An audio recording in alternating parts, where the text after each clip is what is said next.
Oh, good evening, folks. How you doing? Colin, Kincaid Outdoors, as you can already guessed. And yes, this is what I am right here. I came up with an idea thanks to some of the would help if I have to eat my own side. Some of the questions that were on my last night's live about packable takedown bows, and I decided to do a live stream about that particular subject.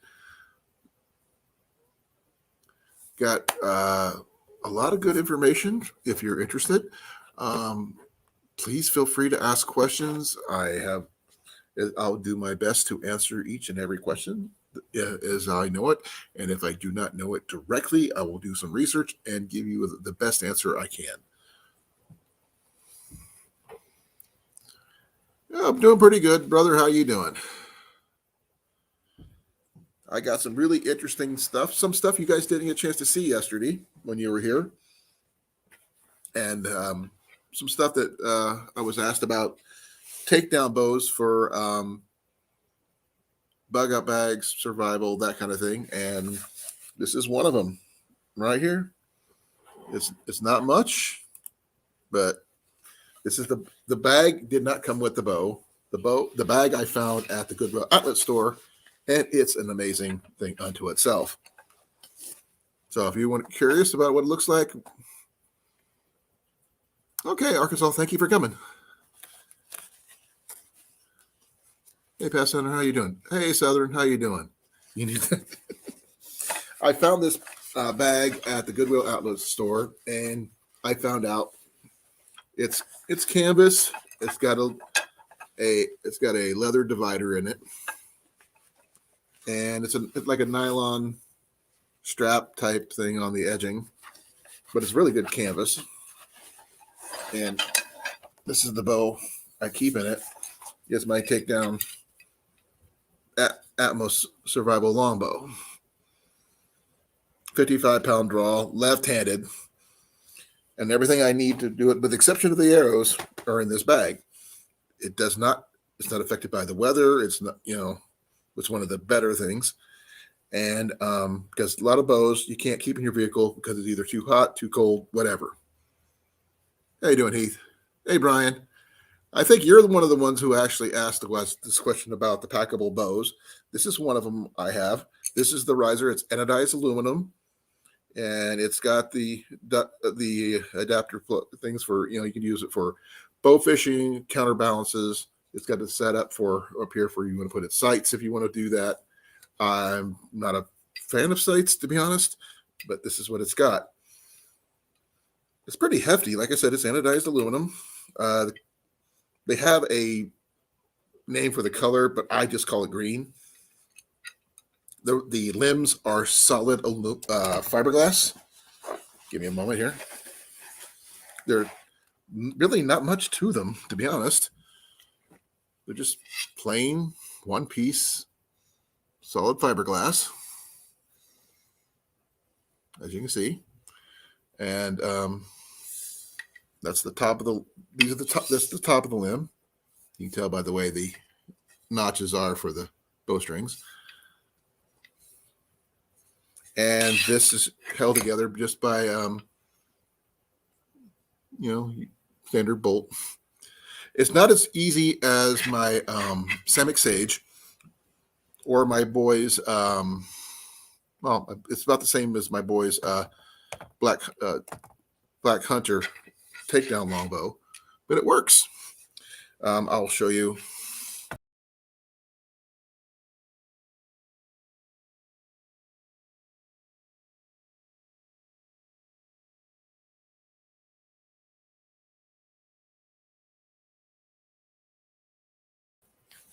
Sorry about that. That's what I get for sitting my riser down on my keyboard. And in the bag, along with the bowstring it came with, nothing fancy, just simple bowstring. Trying to keep it from getting all tangled. That's the only issue. But there's the bowstring. It comes with an Allen wrench. I carry a spare Allen wrench in my kit, but this allows you to fit your bows together, and it's not that bad. I want to change out the limb bolts for something that's comparable to my Samick, where I don't have to carry any tools with me.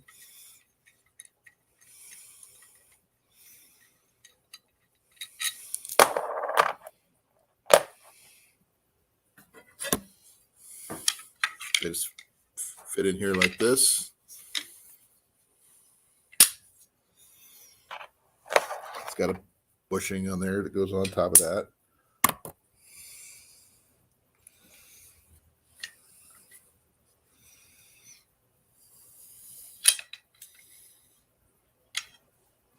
That's right. Make sure I got the right setup here. Yep. Yep.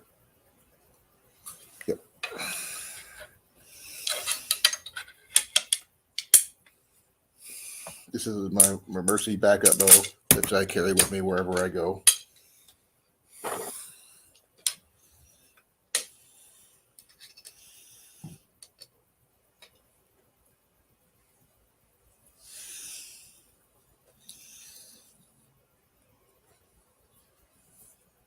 Sorry, you can't see me doing this, but I'm just hand tightening it on there. Like I said, it's not much to it. I mean, it's very comfortable for me anyway. I've got big hands.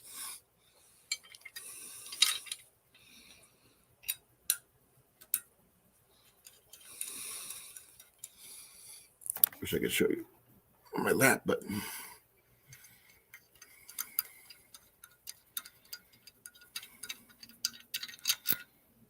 I said the bushing comes out like that. And since the riser goes a certain way, you got to make sure you have the limbs facing that direction.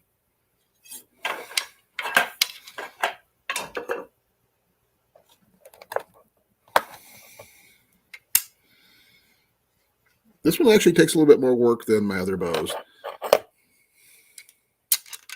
My Samick is actually probably the easiest with the limb bolts because I don't have to have tools for that one. I want to get tools for this one, but the same kind of setup. That way I just hand tighten them without having to worry about losing my pieces that I need or losing my Allen wrench that I use. But it's a fairly decent sized bow, as you guys can see. And strong. I can understand that, Pest. This is the SAS Atmos Survival Longbow. There's the name right there. Survival Archery Systems. This one cost me about $450. It took me about 5 years to get this bow. First year because they didn't have left-handed bows. It's a really, like I said, there's nothing in here that's could be damaged by weather. And I could set this up for bow fishing. I could set this up for, if you don't like off the shelf like I do, you can set it up for having a raised arrow rest if you like. And the color itself, I mean, with the colors, it's already subdued. You don't have to worry about, camouflage or anything like that. The only, thing it's also very hefty. Not too hefty, but hefty. The upper portion of the riser is a lot longer than the lower, as you can see. There's not much to it. They gave you buttons you had to add for the backside of the limb bolts. And this is a 55-pound draw. They do go up to 60 pounds, but I figured 55 pounds. All three bows that I have here tonight that I'm going to show off are all 55-pound draw. because I wanted to make sure. Hey, J&J, how you doing? Thank you for coming. The Samick Sage can be, because it is a wood bow, and you'd rather, I mean, if you don't want to leave it in a hot car over an extended period of time because of delamination.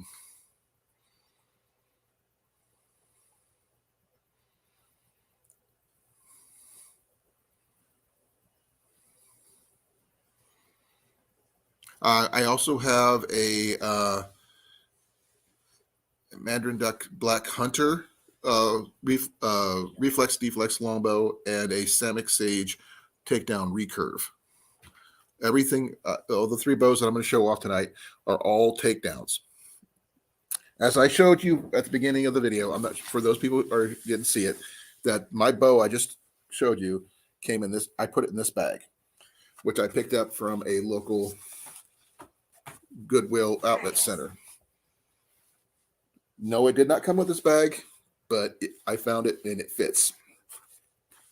Now, I have noticed if you wanted to use this thing as a quiver, it does need some accessories. I need to put some straps on here where this could be used as a quiver of a sorts, because it will and can be used, I think, with the right straps. You can use it as a quiver as well.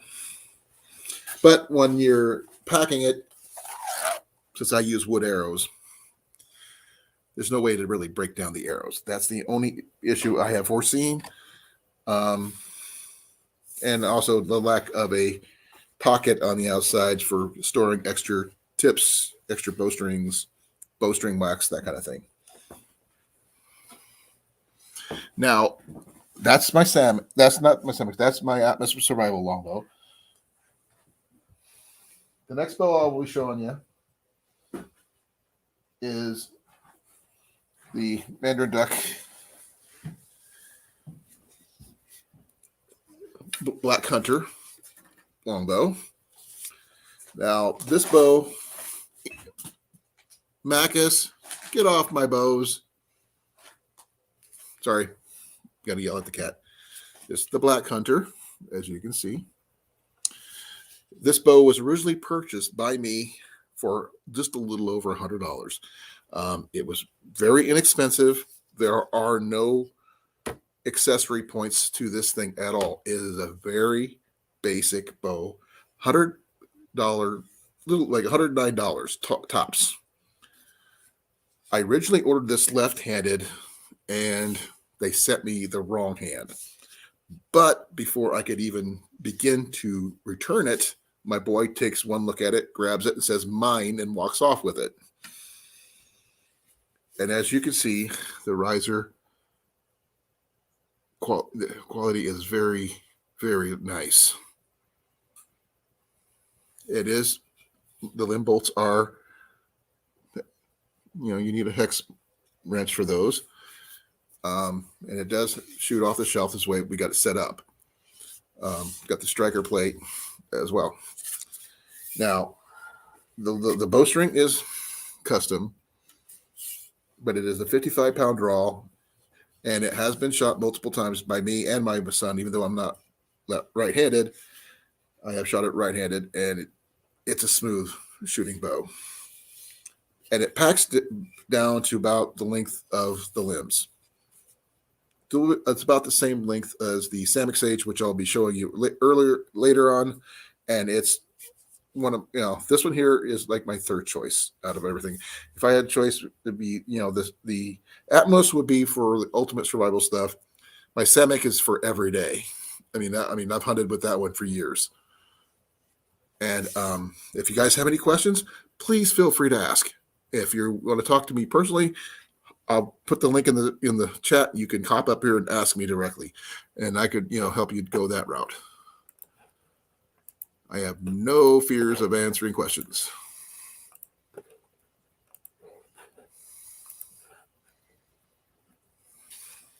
And if you see me eating, I apologize.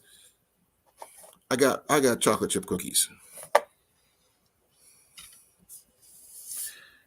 Now this one here was actually the cheapest bow of the three. I can't remember which website I got it off of, but there's supposed to be a recurve version of this particular bow, but the limbs don't swap, surprisingly enough, which is really too bad. If you can find a way to do them where they swap both left recurve and longbow limbs, it'd be an awesome asset. And actually, the lack of accessory, for using a boat fishing reel or adding a place where you can add attachable sights or LRS other than adhesive wise, that'd be a bonus too. But it is a very quiet bow. It's actually fairly well put together.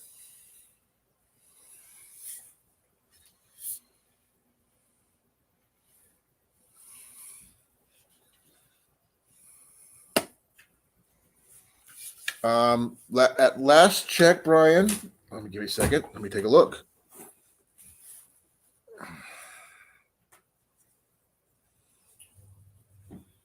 $205 at last check.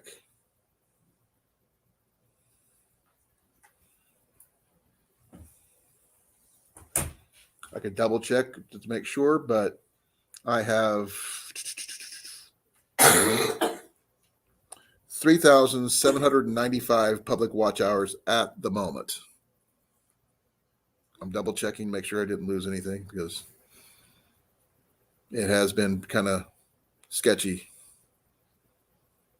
Nope, that's right. So about 205.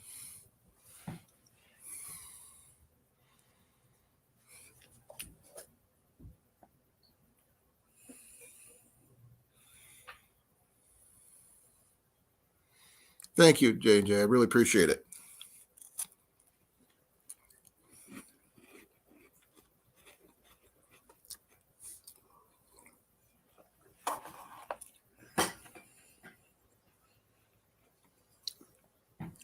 I'll show you what I got so far. There goes my phone.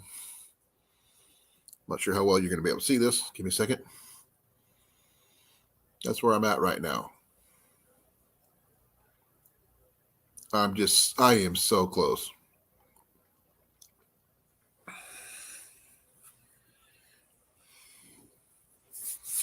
Thank you. And if you guys have it, that's total. That's what I looked under for monetization, and that's what I need.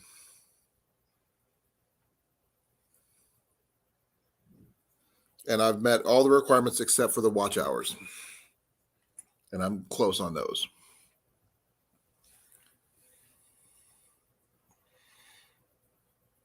Thank you all. I really appreciate it. If anybody has any questions about the bows I'm showing you, please feel free. I will answer the questions to my best of my ability. If you want me to go back to a bow and do some more discussion on it, no issues on that.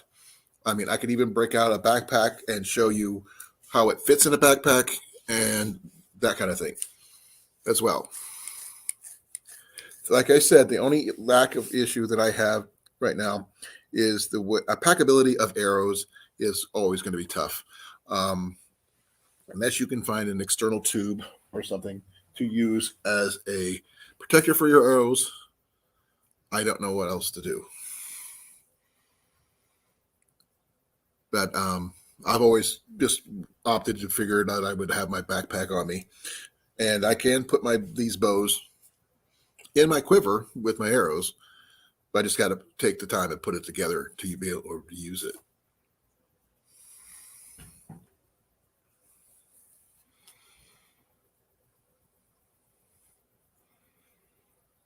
And we'll let you know that the Atmos is very quick for what it is.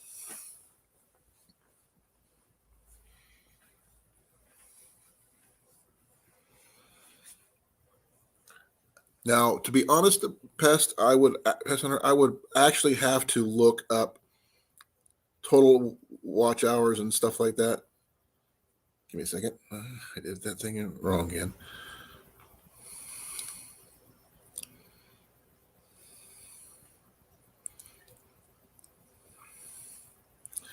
I'm used to doing this on my computer, not my phone.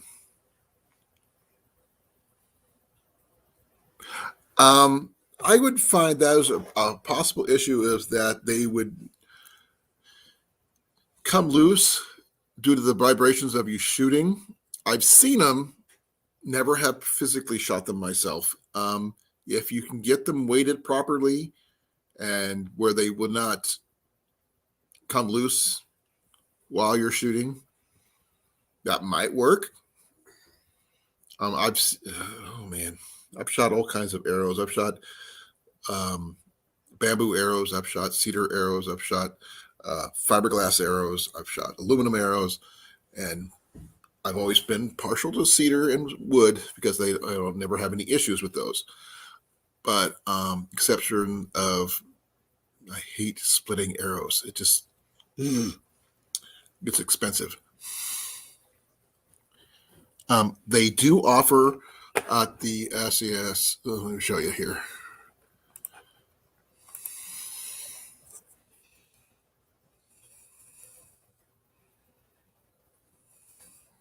Here, I'm trying to type with a bowstring in my way.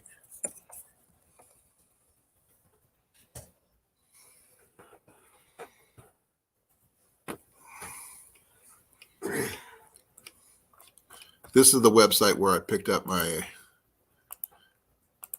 bow.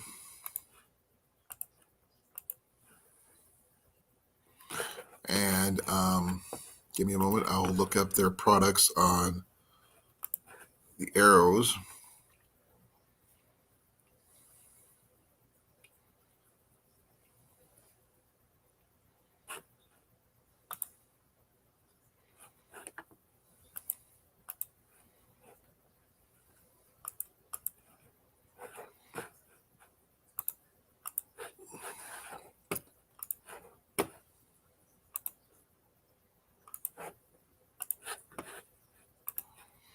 The first one is actually the main website. The second was actually the takedown arrows. I have an issue with the carbon arrows that they have because they're not weighted for the bows that I shoot. My normal everyday shooter is a 74-pound longbow by Black Widow, and the 400 spine is not enough. I mean, I'm sure I could probably put inserts in it to make it heavier, but I don't know if I'd really want to do that, especially if in a survival situation.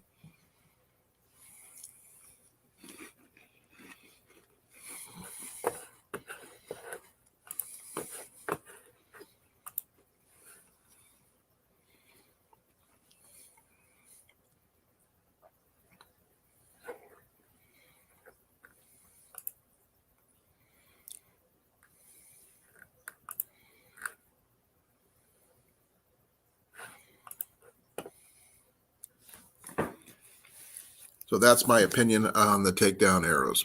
If you could find a way to make them stronger at the takedown points, so maybe you could do like a socketed setup, not just screw in type, that would also lock in like they did with the old fashioned takedown longbows, where the handles socketed together and just locked in. That might give it a little bit more stability. And also depends on what kind of fletching you use. I'm a firm believer in feathers over vanes because that's works best with my bows.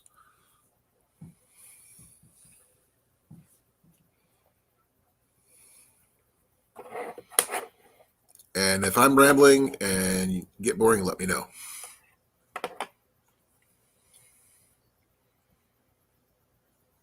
I find it very confusing too. Like I said, my personal preference in arrows is cedar, preferably four-fletched. This one's a 55, 60-pound cedar arrow, and I can use these with each of these type of bows that I have here today, but I cannot use it with my longbow, which I prefer, which I have to get new ones that are more rated to 80, 85 pounds spine. But I tried shooting carbons this year. But the issue I have is that they're so light.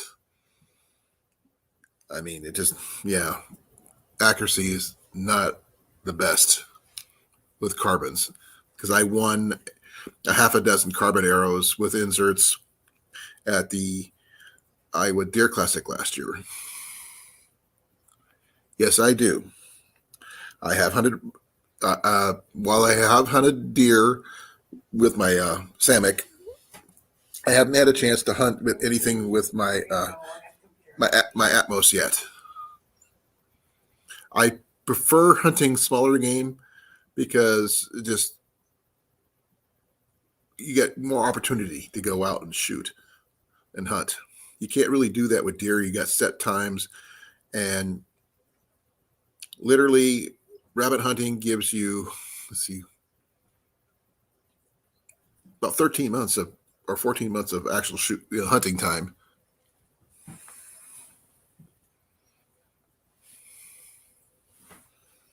At least here in Iowa, anyway.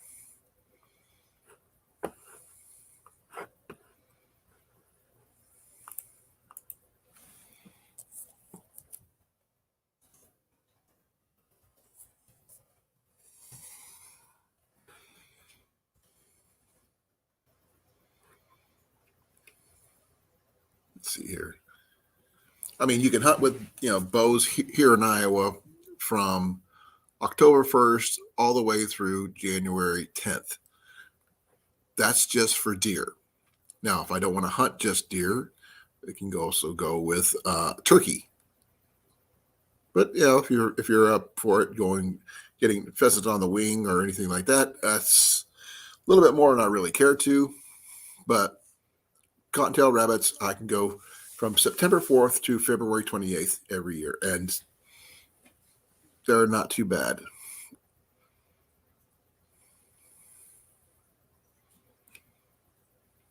I also can go for turkey as well. So lots of options. Well, you could always try doing a crossbow, J&J. That's not going to suggest. You can also start, if you're having trouble with your back, start small and build up your back muscles and shoot that way. I mean, I've been shooting since I was 8 years old, and I'm 54 now, and a lot of fun. Yeah, small game is actually, Brian, my favorite as well. I have not yet got a squirrel yet, but it's not for lack of trying. It's just the fact is, few places I've gone, there haven't been any squirrels. Now, the rabbit my boy got over the weekend could have been gotten with a bow, but we didn't have our bows with us at this time.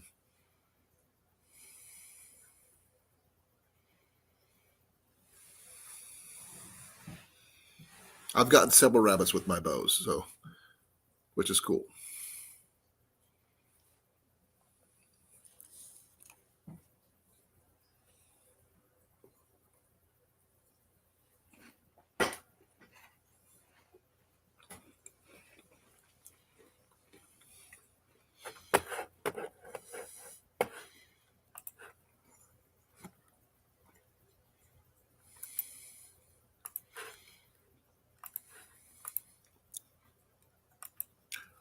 Now, the prices for all three bows, from the lowest, which was $109, the highest was $450, but the mid-range one was actually a little bit more just a tad bit more than the cheapest one. The Samick Sage, $120 when I purchased it. They have now since gone up to $140.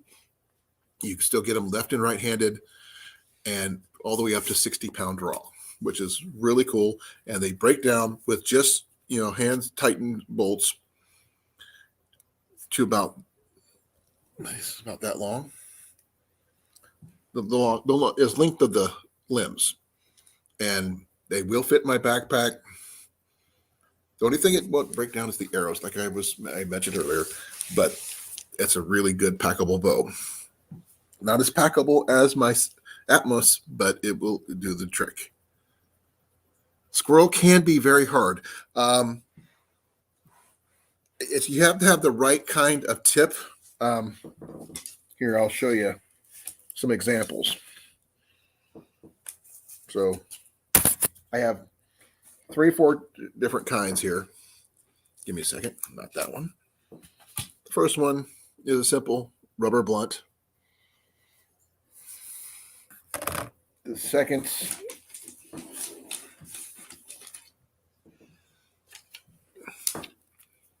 is a hex blunt. Kind of like these. They shoot really well. And also I have, if I can find it. Oh, here it is. Judo point. So I got 3 different ways. I also have field points and I have broadheads, but those work. That's cool. Hey, Grace.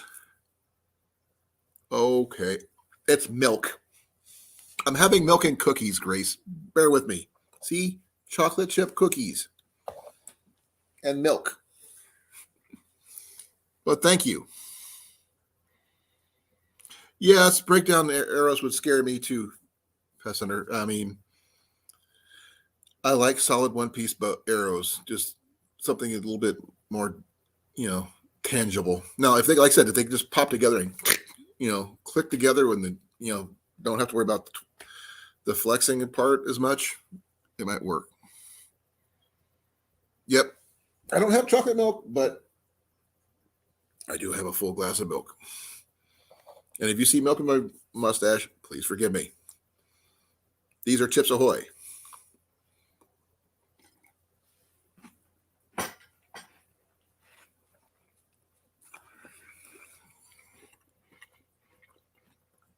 Sorry, Brian. Can't share.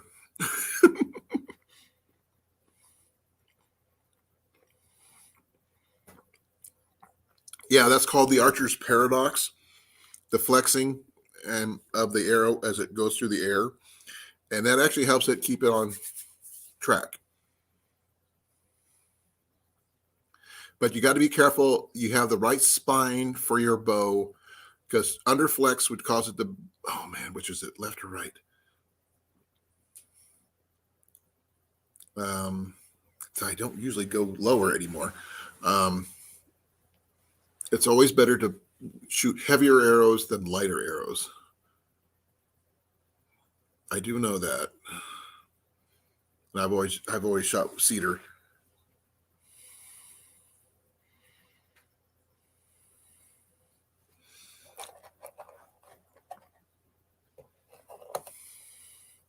Now, what kind of bows do you guys? Okay.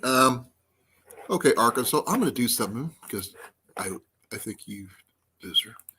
Let's do this. There you go.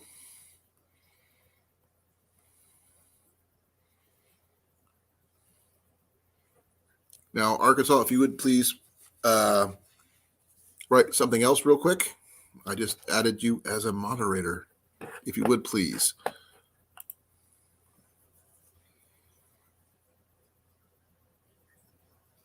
Conference. Okay, I'm not from. I was talking about conference streaming. Okay. I don't remember using those words. What I want you to do, Arkansas, is if you could find the link to that particular video, please post it in the chat. I'd really appreciate it.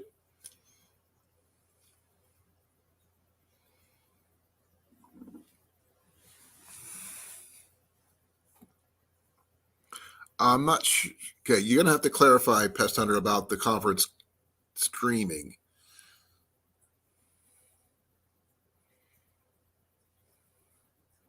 It's probably Boxy because I have no clue what conference streaming is.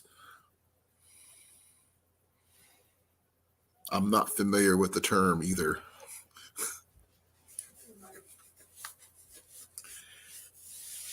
Right now, Grace and you, Arkansas, are the only moderators I have in here, which is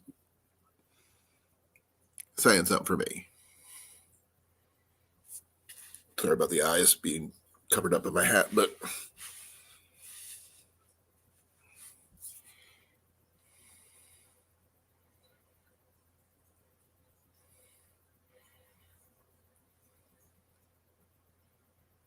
oh well, we could no, I can invite people into my stream, not a problem. This is what you have to do is click this link.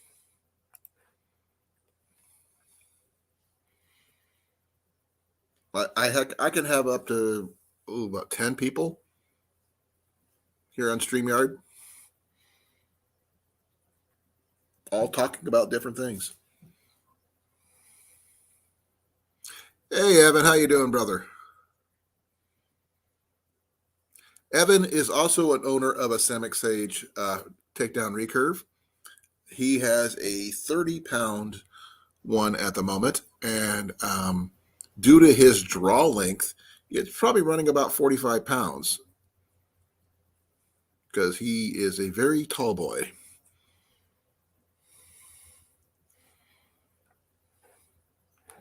Okay, let me take a look at that one.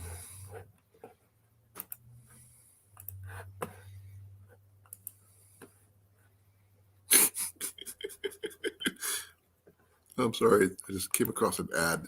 Okay. I haven't seen his videos in a while. Please forgive me. What's 3 things women want? Well, she wants probably kids. Let's get her. How you doing, brother? How you doing? Thank you for coming. Well, let me turn down my tablet. Yeah, I always got to mute the YouTube side. Otherwise, we get a really major echo. I like the radio stations. Yeah, hold on. Let me get it all set up so I can turn that one down so I can at least read the comments off that one here. Yeah. Thank you for coming up. Oh, you're welcome. How you doing today? I'm doing pretty well. It was actually due to your guys' comments yesterday about asking me about packable takedown bows and stuff like that that made this one happen tonight. I just happen to have 3 different types. So I have, something to show for. I'm not sure. A little bit better? Oh, yeah. You sound good. You look good. All righty. Thank you. Yep. Yeah, like I said, I'm just now getting into the bow hunting. I've had a bow for a long time. I've tried to shoot it several times, chronographed it, and keeps going through 2 bales of hay. What's your draw weight? 76. It's a little heavier than what I use with my longbow. And mine was Yeah, it's a compound bow. Huh? Yours is a compound? It's a compound bow. Mine is a longbow, and it runs, let's see, 430 grade arrows are running about 198 feet per second, considering I'm just using a longbow, obviously, which is not bad. But the arrows are a little light. They need to be much heavier for that heavy bow. They just fly willy-nilly. Too much power. Hey, Mike. Yeah, it's powerful. Yeah. Like I said, I'm a firm fan of cedar because they handle the weight a lot better for heavier bows. But these are even too light for that bow, so I'm saving up to get new arrows for that. Can't find it. Maybe he took. Well, maybe you can find it later, Arkansas. So, what kind of bow do you have? You said you compound? Yeah, compound. It's a hoist. Let me go get it. Put the dog down there. Hey, here, I'll show you something real quick. Don't walk that through my house. Oh wow, that's pretty nice. I got a Hoyt hat. I don't have a Hoyt, but I have a Hoyt hat. Oh, what's it? Hold on, I'll be right back and point this up because I got stuff behind me that YouTube would like to see. Oh, I understand that.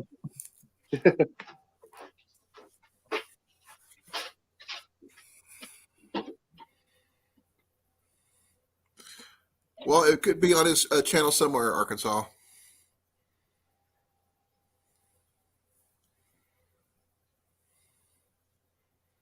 I can understand, Evan. Thank you for coming. I really appreciate it. If you want to chime in about some of the your takedown bow, and with the things that you found out with it, I'd greatly appreciate it, as you have firsthand experience with the same kind of takedown bow I do. And that's what the topic about this stream is tonight, is takedown bows and their packability and that kind of thing. So please feel free, Evan. You don't have to do it up here. You can do it from the chat if you want.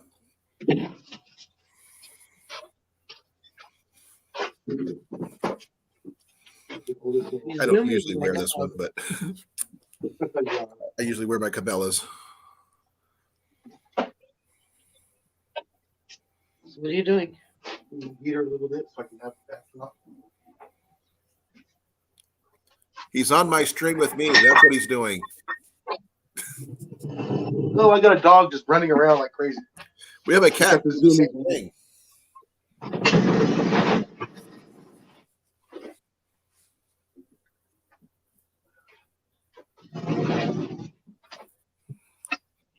Let me get my camera on a tripod here. Yeah, I've got my tripod set up over there, but I'm using my laptop today. I don't have a PC or laptop yet. I wouldn't if it wasn't for my wife. She upgraded and gave me this. Yeah, I got mine like defragging right now and updating. Right. I can get all that set up and get something Now, if you that turn it's a little bit better Turn your than phone my side it can be a little bit better. tablet.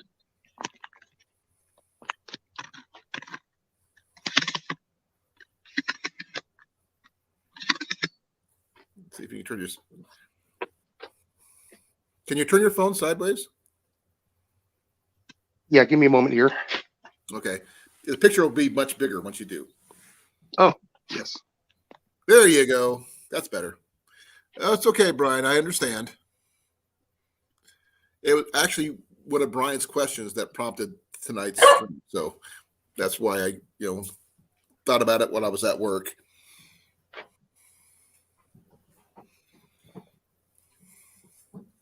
One of the better cookies in the world. Chocolate chip.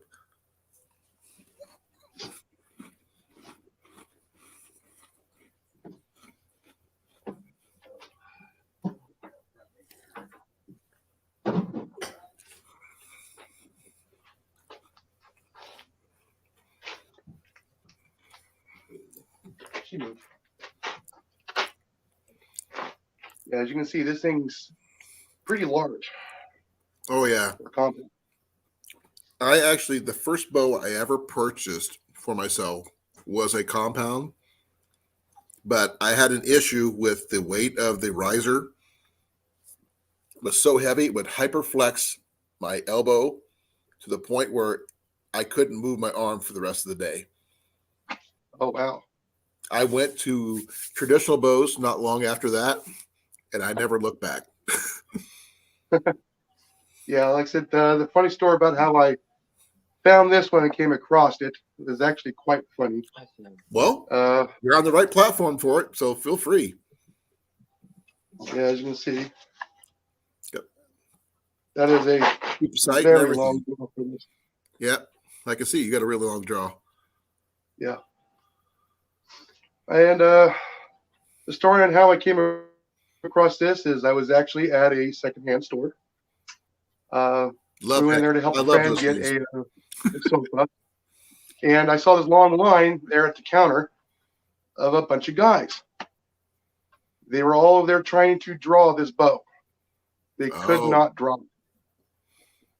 It got to my turn. I drew it so easy. The guy behind me goes, "Yeah, it's yours." I picked this thing up, believe it or not, for $62.75, including the hard case.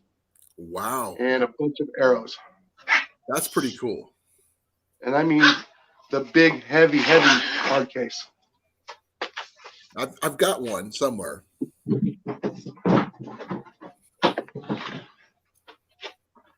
That one. I've got one of those exactly like that. Oh, you're twins. Yeah.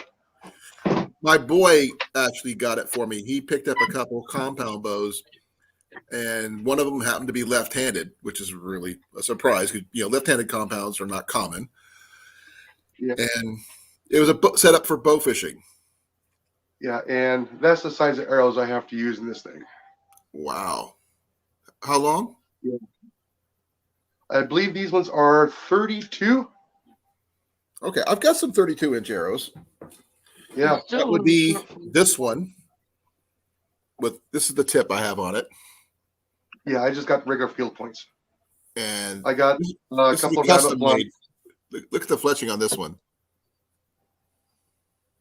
Oh, wow, yeah. A friend of mine who was a Eagle Scout made these. Nice. That's pretty cool. Yeah. As I have a story. As you can see here. That's a long story. Don't let go, whatever you do. That's what I got, yeah. Your wife will kill you, guaranteed. Oh, I'm inside my shop.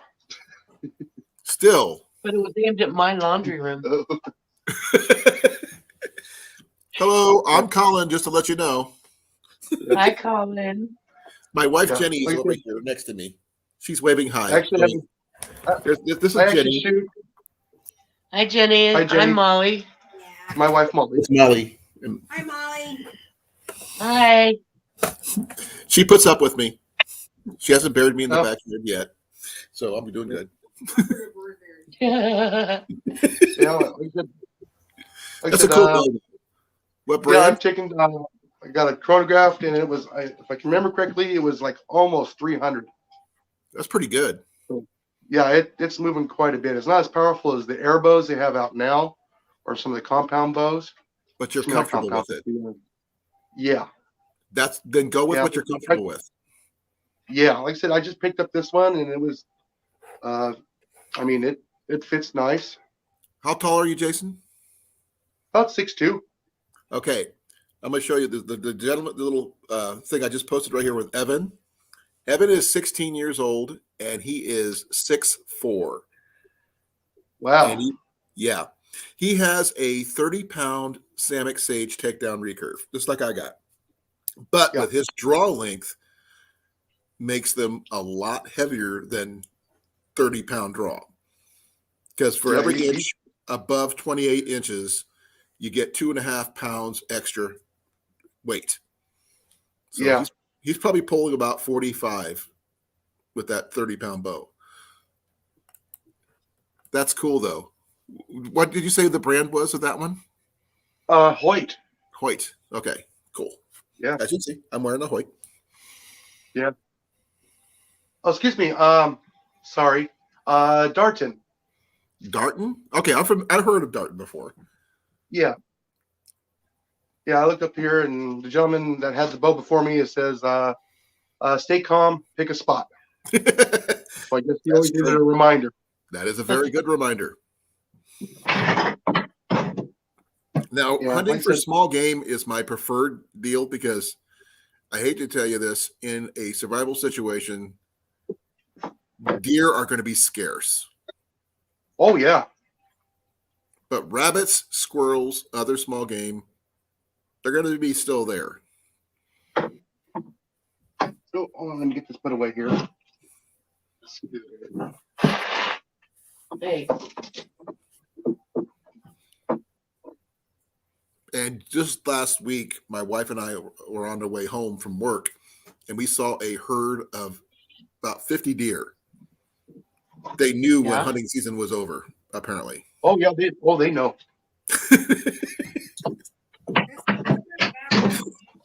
That's what you yell, ollie, ollie, oxen free. Right? You're having issues. Yeah, I'm having issues. Now, what accessories do you have to go with your bow besides the bow quiver that I saw attached? It's got the sights on there. It's got the counterbalance. I saw the counterbalance. It's got the whispers on there. Okay. It's got the peep sight. which I can't use. May I ask why?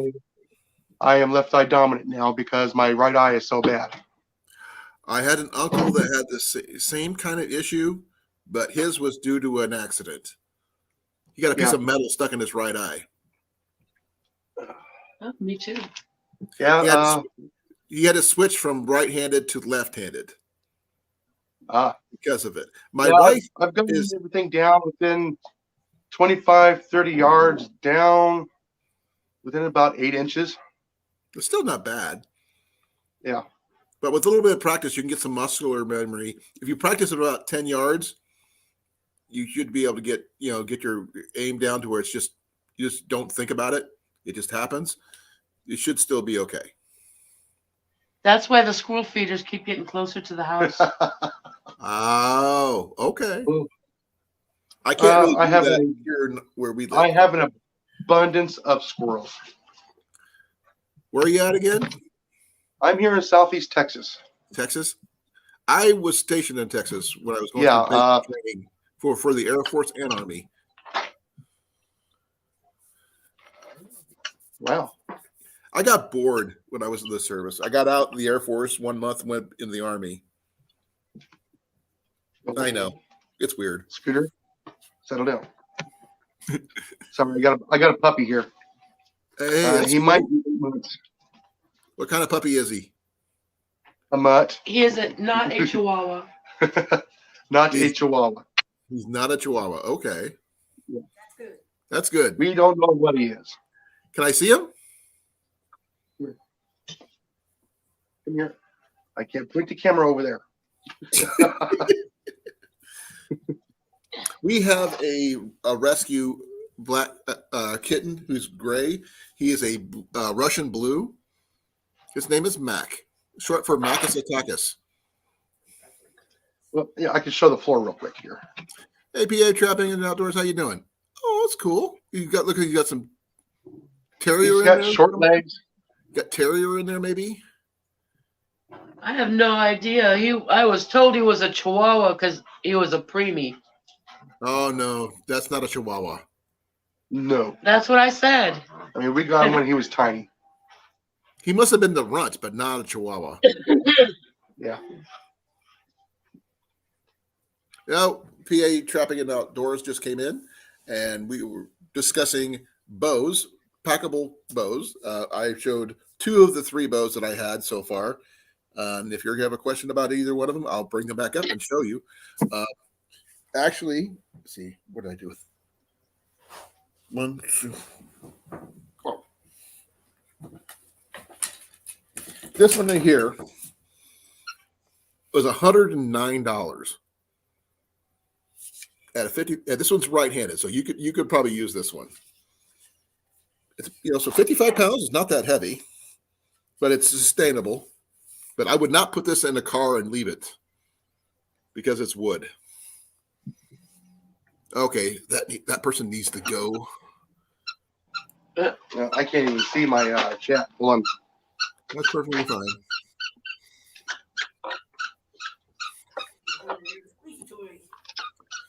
Oh, wow. So how many inches that total does that make? Yeah, I really like to know.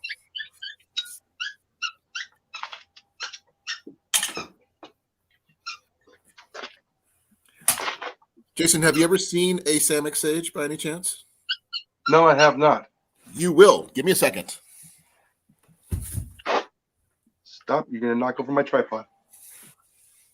This is my Samick.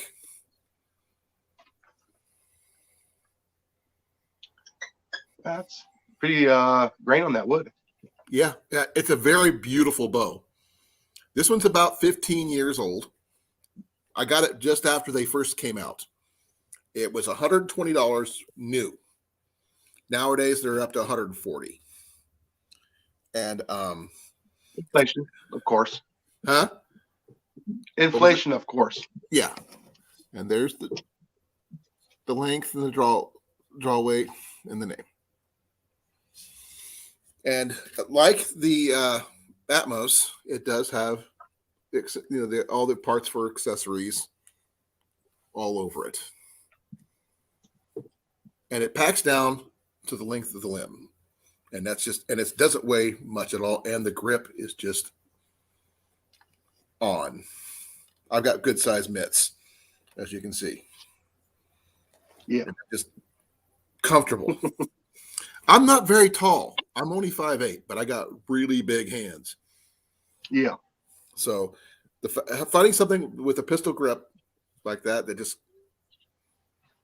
fits. I'm going to use this one for my bow fishing reel. When I get it set up for bow fishing. So that way I can use it for multiple things, not just hunting rabbits and squirrels and stuff. Yeah. Now, this one, I'll give you a little bit closer look on this one. Is my Atmos again.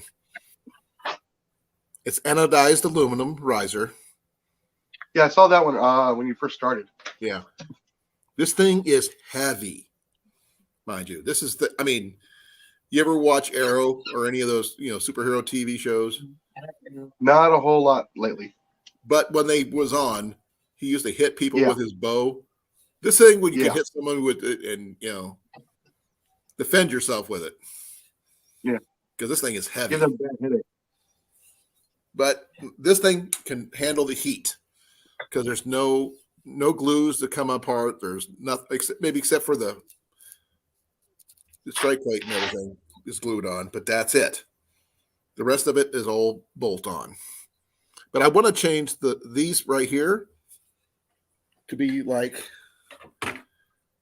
these right here, because these are just hand tightening bolts. The less tools you need, the better. So I haven't figured out exactly what I would need to do to change these, especially since they need the bushings to balance it out. So that's a work in progress, but it is kind of cool. I like the color and everything else. So it just took me to get one because they didn't have left-handed models in stock. And as soon as they had them in, I grabbed one. Yeah, that's one of the nice things about being ambidextrous. I can use both right and left. I do have a very vintage Paul Bunyan fiberglass longbow. It was one of my first bows I picked up. Got it off of eBay for $15. Oh, wow. 55-pound draw. And I hunted with that one for years before I got another, I had a really nice Mahaska custom longbow when I was younger. And my little sister got mad that I wouldn't lend her my car, so she stomped on it. Oh. Yeah. It was a $400 bow, and she just stomped on it, cracked it. Ouch. Yeah. My mom said, "You're not allowed to retaliate." And she wasn't going to pay me back for it either. So it was like, ugh. So I keep my family away from my bows now. What's the one? The one that you missed, Brian, was actually, because he wasn't here when I was showing, was the Samick, I believe. This is the Samick Sage. It doesn't have the strike plate here like it does on the Atmos, because I haven't put one on it yet, but it does have the rest. I do need to replace mine because I'm starting to wear it out. Let me see if you can see where it's wearing out right there. I use this one a lot. This is the one I actually won the Iowa Games Barebow Championship with the Master Senior Division. That's where you shoot 40, 50, and 60 yards. Never done it before, won first place. Back in 2019, before the whole thing came on. But homemade bowstring. I'm pretty proud of that one. And it's comfortable, like I said. This thing's been places with me. And if anything goes wrong with the limbs, I can just replace the limbs, which is really nice for a very inexpensive price. How do you hit? Practice, PA. Lots and lots of practice. Now, when I was a kid, I started shooting at pop bottles at 20 yards. I'd aim for that right there. That was my bullseye, that little circle. Just fill it up with sand and just hit the bottle. And I can't tell you how many times my dad's shed had holes in it from me using it as a backdrop. He tanned my hide more than a few times.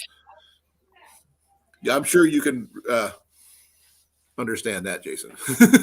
Oh yes. Well, like I said, right now I got a trap in my tool room here. Yeah. Where I'll actually shoot across into there. Oh. So when I'm shooting air rifles. Okay. My boy has a Beeman dual caliber 22. Yeah, that's the Kodiak 2. Huh? That's the Kodiak 2. Yeah, he's got that one. And he said, yeah, I have one of those ones as well. And he said, Dad, I'm not going to use the 177. So he just set the extra barrel in the corner, and that's where it's been sitting, and he just left it as a 22. Well, like I said, the 177s do have their big advantage, too. Yeah. They travel a little bit flatter, a little bit further, but you got to use a heavier pellet. Yeah. Well, he's got like 2,000 rounds of 22 ammo. A friend of ours sent it to him. Foxit Outdoors.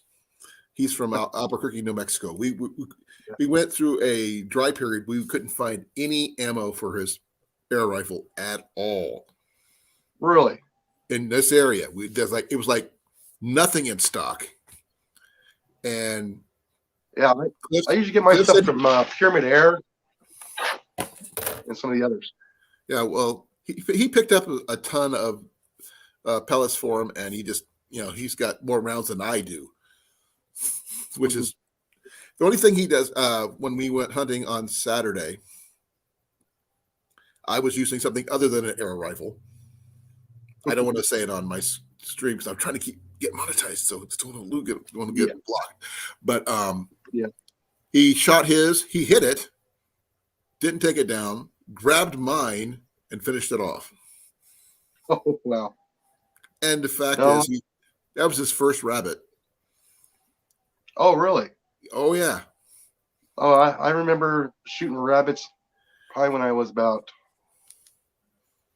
13 is when I really started. I was kind of like, I grew up on a small ranch, and I became the pest control person for the ranch. I can understand that. Yes, the rabbits would just strip the camulators off the trees, off the fruit trees, and just kill them. And had to thin them out because there were just so many of them. No, hold on. Okay. Yeah, where I grew up, we had a lot of the jackrabbits. They have a season here, but we're not allowed to hunt them, unfortunately. Yeah.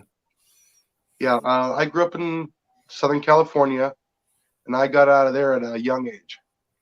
Which part of? I was stationed in Monterey for a while in the Air Force.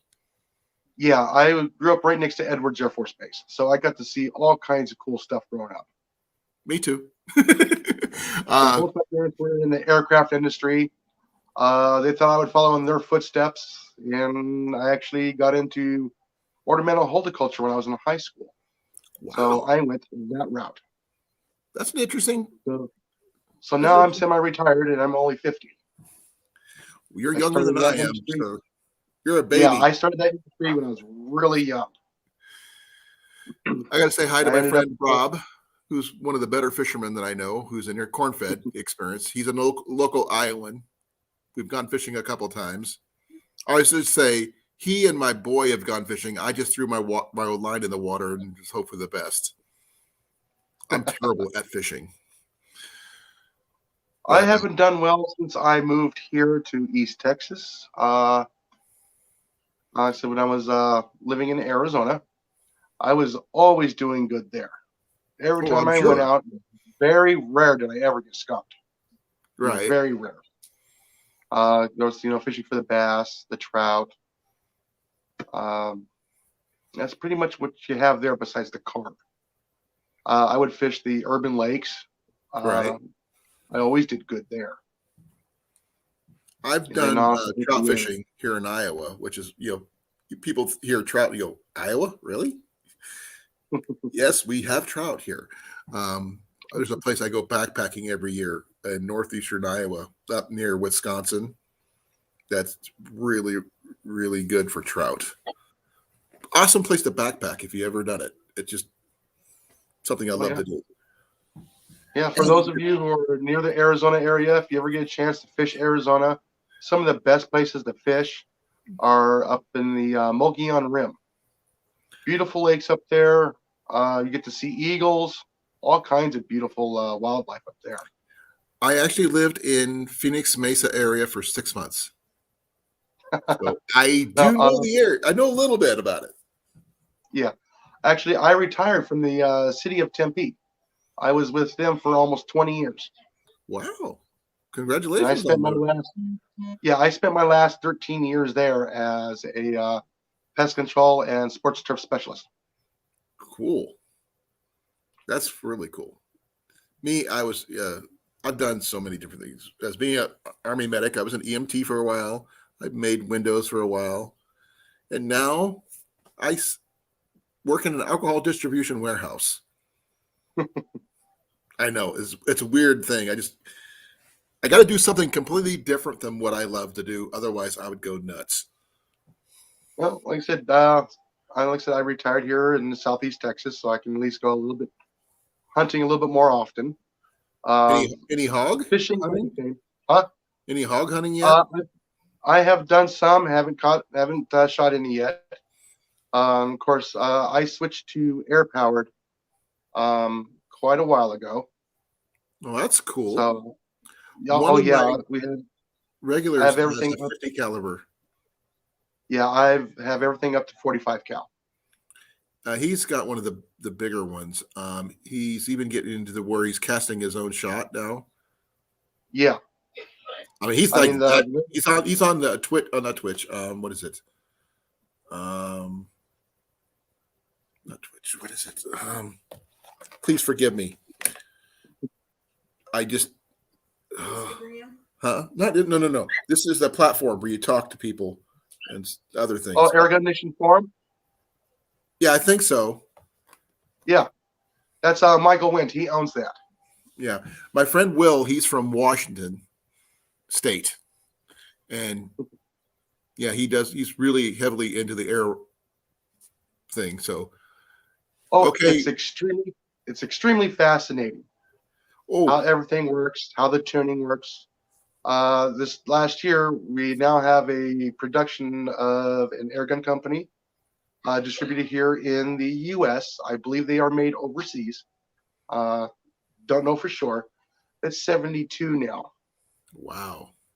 And it's hitting 1,400 foot-pounds. Wow. I actually have a bit of air rifle history that you probably didn't know. Did you know what kind of, huh? The Gerardoni? I don't know if that's the name of it, but I do know that Lewis and Clark did not carry regular firearms with them. They carried an no. They had one, which was, I believe, 36 caliber, 32 shots. Yep. That's actually a lot for back then. I mean, that's just amazing. That's amazing for now. Yeah, they used a hand pump to pump up a cast iron flask that you put up next to your face. Yeah, I know. Dang. And all the valves and everything else were leather. That actually goes farther back. The Australian Army up now where Germany is. I didn't say Australia. I said Austria. They were actually using that model, I believe. I think 1500s. Wow. Yeah, that rifle goes back pretty far. That's impressive, though, still. I mean, yes, it was dangerous. Oh, back then, yes. But the fact is that it took down big game with that thing. Oh, yes. And if like when you start getting into the 35, 357, 9, a little bit up, a little bit higher than that, they're about, I would probably say the same power as a muzzle loader. yeah, I do rendezvous. I've have friends who do muzzle loading and everything else. I haven't done it myself. I want to. Oh, it's fun. It's on my list, but I do not want to buy one that's already done. I want to buy a kit and build it myself. That way I know each part. Oh, I yeah. I don't want to not know what I'm doing. Yeah. Good work. Some good woodworking skills when you get the kit, because you're going to have to fit it to your hand. Oh, obviously. Yeah. My dad was doing that when I was a kid, and that's where I learned that. That's cool too. Yeah. Small game hunting, Brian, yes, with air rifle air guns is really cool. I've hunted rabbits with blowguns before. Oh yeah, it can be done. I've done it.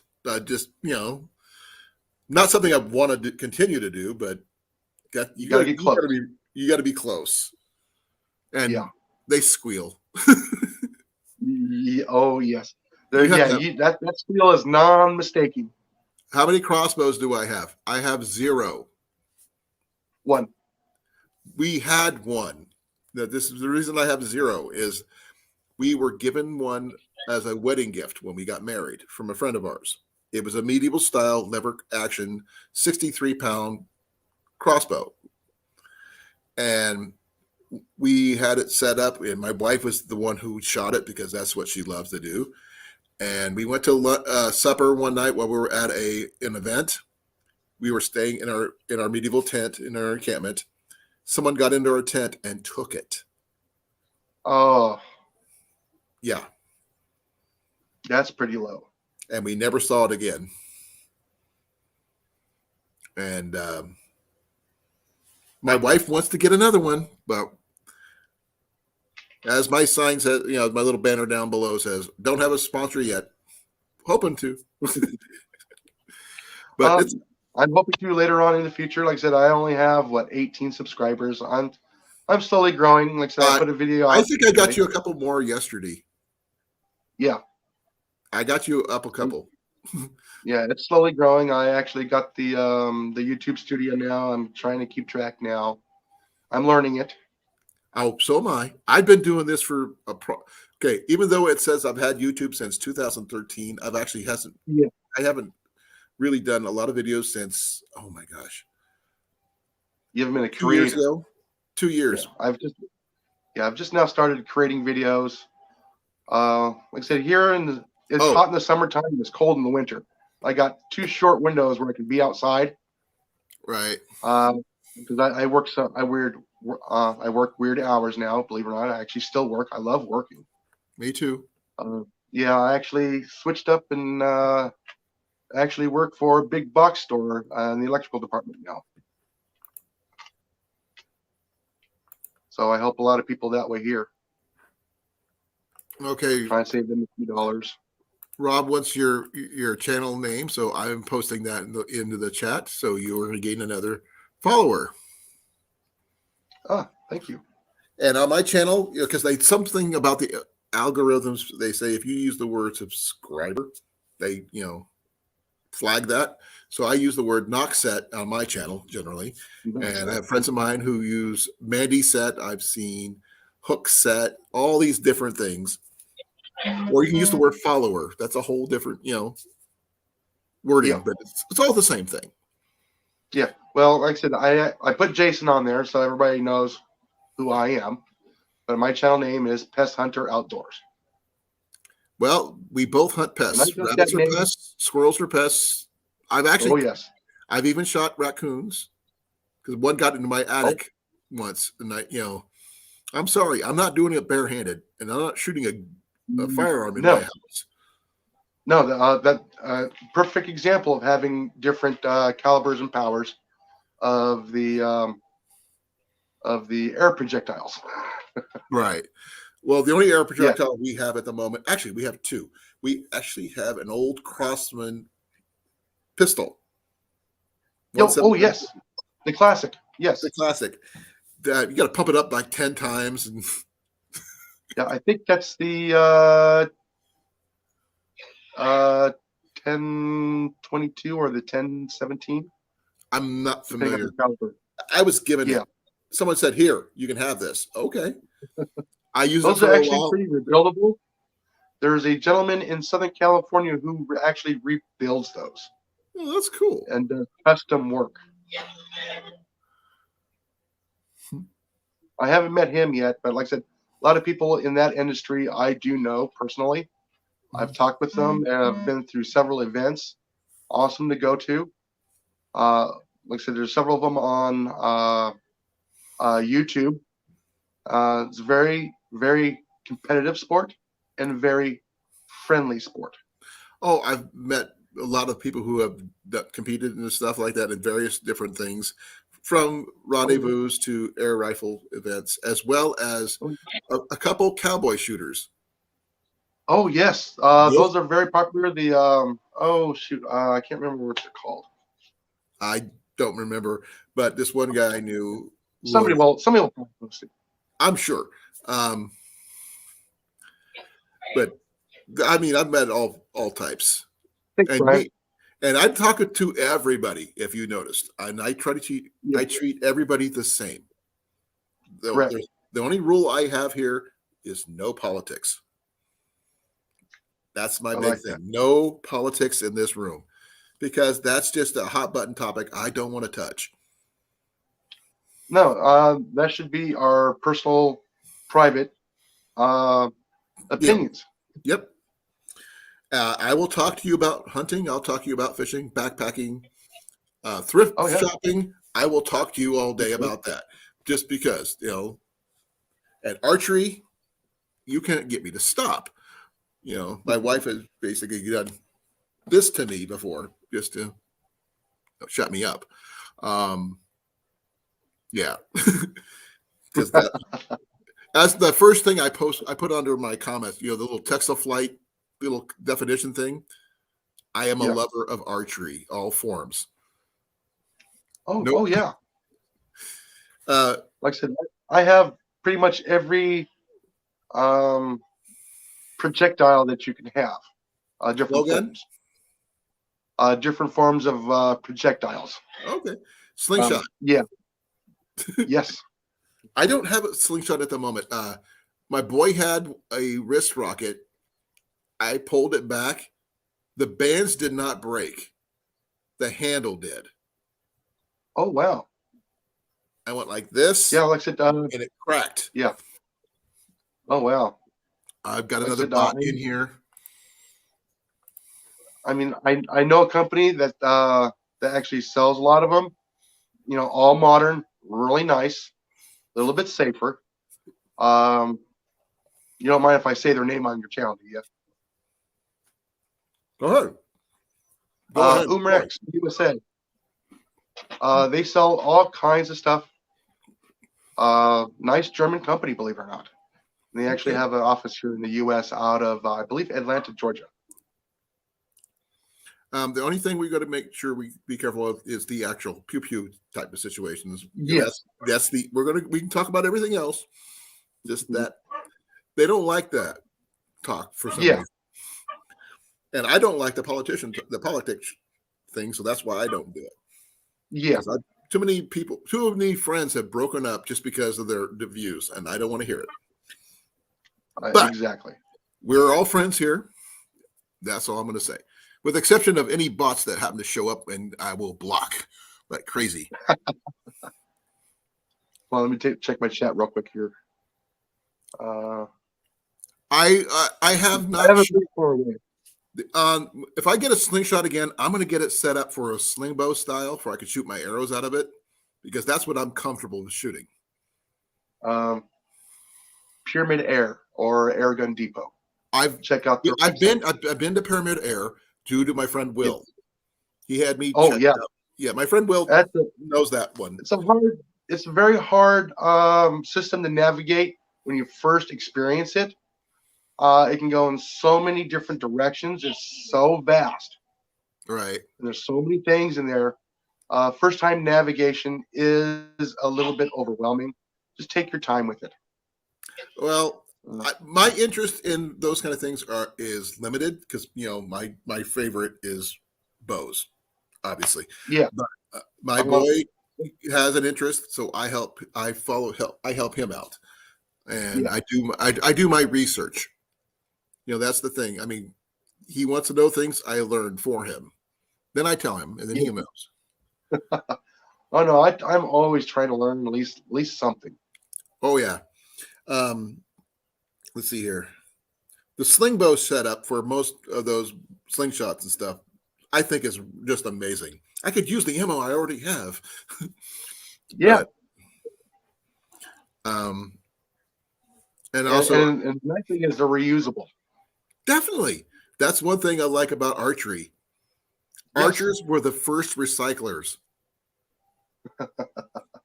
I know it sounds funny, but where do you think darts came from? Oh, yeah. And darts were a form of archery that they could do indoors in the wintertime using the rings of a tree. So that's how darts came to be. Yeah, like I said, when I was exploring the creek yesterday, I didn't show this, but I came across a homemade deer feeder. Really? In the woods. What'd you do? I pulled it down. Smart. Because that's illegal, isn't it? Here in Texas, you can feed throughout the whole entire year. You just can't shoot that baited area unless like private land. There's some stipulations which you can shoot off of a feeder. Okay. I mean, I don't care whether if you go out there and track it or if you bring it to a food station. Right. There are benefits to a food station where you can bring your harvesting animal into a secured area for harvesting instead of some people shooting like over a horizon. Right. They're not paying attention to the backdrop, foredrop, stuff like that. It is a little bit safer mode, but a lot of true hunters kind of say it as, "Oh, it's not a sport." You're not out there. I gotta say hi to Tom. Give me a second. Hey, Tom. Thank you for coming. My friend Tom Ritter. I gotta say hi. Yeah. Yeah, I've actually been on the receiving end of a pellet drop from a shotgun before. Oh yes. And the thing is, you don't realize what it is until you're like, okay. They weren't even aiming at me. They were way up shooting at pheasants going up. I just on the other side of the hill. Just think a 12 gauge the shot will actually reach 500 yards. I was lucky that I didn't get hurt. Yeah. But the thing is, it was just the velocity was just slow. It was like not even like hail. It was it was very small. My friend Blake just came in. He's from Georgia, by the way. He actually made something you might get a kick out of. He made me this, including flint knapping that. Oh, okay. I see it. Front head.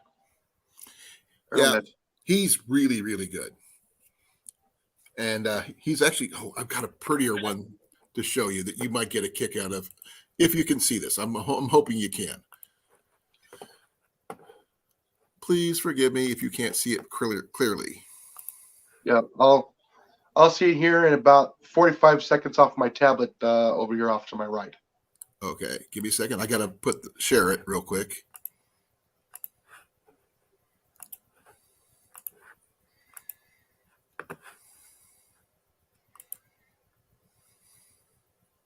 Yeah, it's hard to see it off my phone. I'm going to have to wait for it to come up on my tablet. That's fine. I got a close-up of that picture that I will post in a second here, which is the other picture, which is this one. He found a 1930s bottle dump. And and harvested some bottles from the bottle dump and made those out of glass. So you should be getting up on your tablet now.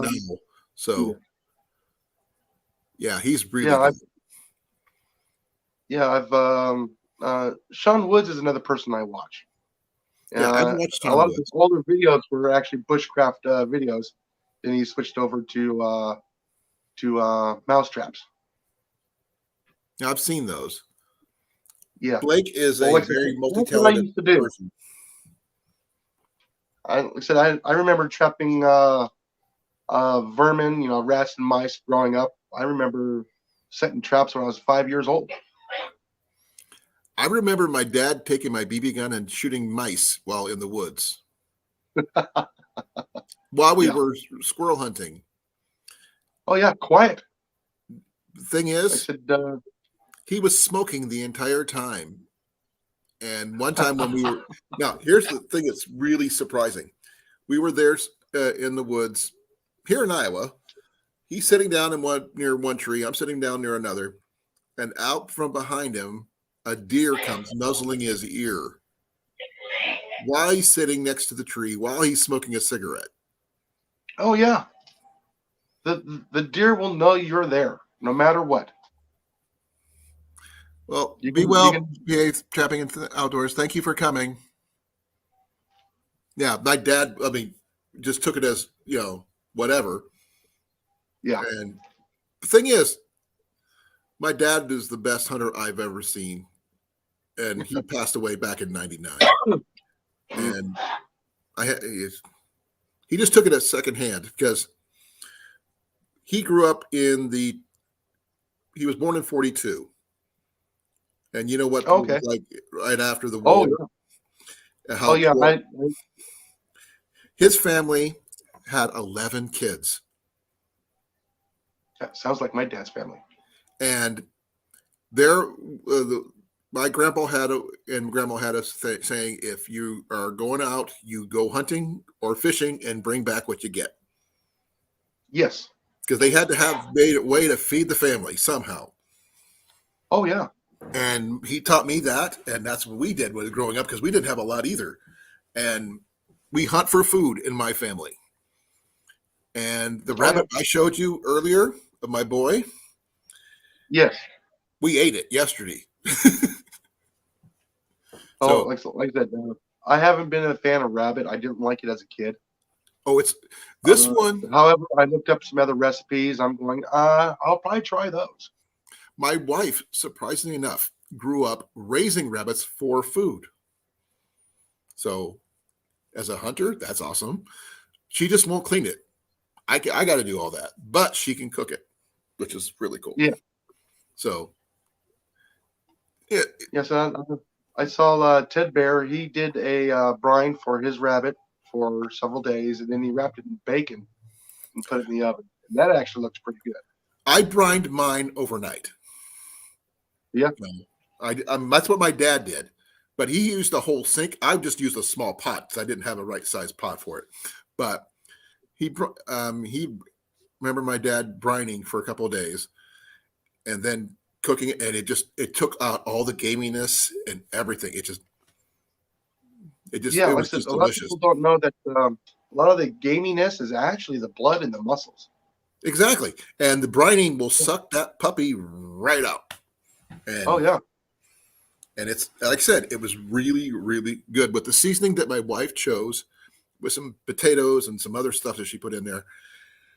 Oh man, I wish we had a more rabbit than that. From my yard. I said I've had a couple squirrels from my yard. Little on the tough side, and I learned you need to let them age. Just a little bit. Yeah. So what I've been doing is I get the vacuum seal bag, throw it in the refrigerator for about 6 days. Bottom of the refrigerator in the back. Yeah. How do you you can either stew them, fry them, barbecue. A lot of people are using fried them when I was a kid. We fried them as a kid, Yeah, but I didn't have. Jenny used a crock I didn't pot have edible squirrel where I grew up. Huh? I didn't have edible squirrel where I grew up. The ground squirrels. Oh yeah, we always fried up all what we got, something like that. The squirrels, the rabbits, and stuff like that. I actually like fried squirrel, and fried rabbit. Yeah. They just taste like chicken. You know what? Surprisingly, a squirrel is actually really good. Oh yeah, I know. But I have not tried black squirrel yet. I've tried red squirrel and gray squirrel, but not black squirrel. We have black squirrels Yeah. here in Iowa, so who Yeah. knows what they All taste I like. have is the small grays here. I got We have so red many of and them. gray here. They're all small. When I first got here, I counted 18 looking out the windows Really? at one time. That's how many squirrels I had here when I first got here. Like I said, How much land do you have? I am on a little half acre. That's a lot for a parents half bought acre. around 4, and then I have the whole forest behind me. Oh wow! Welcome back, Evan. Yeah, we actually know the owners of that land. I'm allowed on there. I do have permission to be on there. That's cool. Don't shoot the deer. that's yeah. fine. I find deer too much to hassle, to be honest. I mean, well, that's an people are emergency food territorial when supply. they come to their deer. Yeah, it's emergency food supply. Yeah. I mean, if you don't need it, don't get it. That's right. Now, Rabbits when I and first got squirrels. here, our house was unoccupied for about 3.5 years. They left the doors open. So I did have to eliminate some squirrels right off when I first got here. Oh yeah, believe it or not, I trapped a couple of them. Then I would have to lure them out with the corn to a little feeding area to get them away from the house. And then when I was working on the house, I would have the generator running because I didn't have power for the first 4 months until I had to rewire the entire house because parts of the house are over 70 years old. And the squirrels probably got to the wiring. Oh, yes, they did. I put in brand new wiring, and about a week later, they found it. They had to go. I'm sure. Yeah, they actually literally chewed Brian, holes thank you for into the coming. bottom of the house because I started closing it up every night. They started chewing holes in the bottom of the house to get into the house. And I had to go back in there with the wire mesh, with the foam, and paint and everything else to get it all covered back up again. Wow. Oh yeah. I had a friend of mine who tried to I have make an photos and electric videos. fence for him. Yeah, I have photos and video of that on my Instagram channel. Okay. I got your Instagram. I followed I followed all of that. Yeah, you're covered. Yeah. Well, like I said, I do. Like I said, I've learned to. I was very good at what I did for the city, being in the pest control. They actually called me for everything, even off hours. I'd get phone calls, come take care of problems. What's the weirdest thing you had to take care of? I don't know. There's so many things. Snakes. Yeah. A lot of squirrels, rats, mice, that kind of stuff. I didn't have any there wasn't your Instagram, so bear with me, Jason. So I'm gonna give that to them. Alrighty.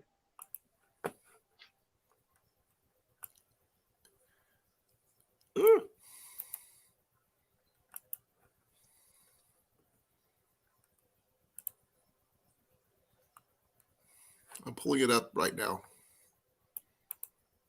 Okay, this is on Instagram, Grace. So this is his name on Instagram.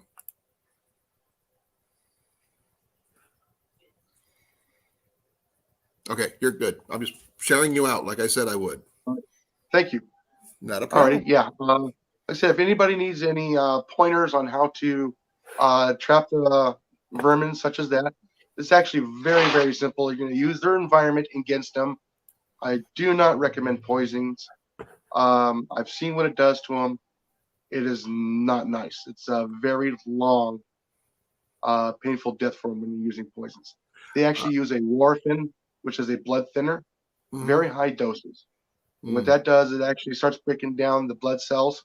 And they make them bleed out, basically. Thirsty, they want to drink the water. They will go to a water source. And a lot of times they perish in areas where you cannot access them. Yep. Especially inside of a house. My friend did the metal screens, but he added a battery to the screens Oh yeah, itself. That helped. yeah. They didn't like going Make- once they take a bite of that stuff, but Oh yeah.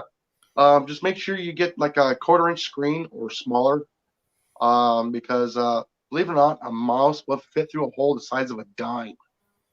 oh, I don't know. We have cats. We'll take care of the mice. Yeah. Daughter has a cat in the house. It just doesn't do anything. I take care of it. Well, that's your profession. So I'm sorry. Yeah. That's what you are. Yeah. But Like the I said, fact is that you cover all pests, not just certain pests. So which is cool. everything. I did not do a whole lot of the general pests, as in the insects. Yeah, I did several of those. The cockroaches and stuff like that. But I didn't do in home. I just did city properties, because I worked out of the public works department. So when I first started, we did our own in-house for the buildings. And then they eliminated that and went to a contractor for that. But they kept me for doing everything outside. Right. So I would do wasp calls, bee calls. I had to take care of several bee attacks over the years. I've taken care of some of the Africanized bees, which almost all of them are in Arizona now. There's always a little bit of that DNA in them. It's just depending on how old that DNA has been with that hive. When they go from when the colony breaks off, and you get a new queen, they go out, they mate. It all depends. According to the anthropologist there at U of A. I don't know much about bees. I know of several beekeepers, but fascinating. Love them. Like I said, when they can become a liability, that's when they called me. Yeah. I didn't like removing them. Blue Jay Outpost, thank you for coming. Yeah, I did not like removing them, but as a liability, a harm to the citizens, yes, we had to remove the bees. Right. A lot of times we would have them have a swarm as a ball up. Just a lot of times, if there was no events or nothing in that area, I would let them go. They can go find their home somewhere else. You'd a lot of remove times them from the area and move them to a safer area. Is that what you would do? No, it was full-on contact elimination. Oh, okay. I didn't like having to do it, but that was the quickest, most effective, and efficient economically to go ahead and remove them. A lot of times I just used Dawn soap and water. Right. I want to try to get back to the topic of my channel tonight. Please forgive me. Okay. Yeah. Okay. A little bit about me. So. Okay. Well, hey, we'll talk some other time. We'll go a whole day. We'll talk about stuff like that.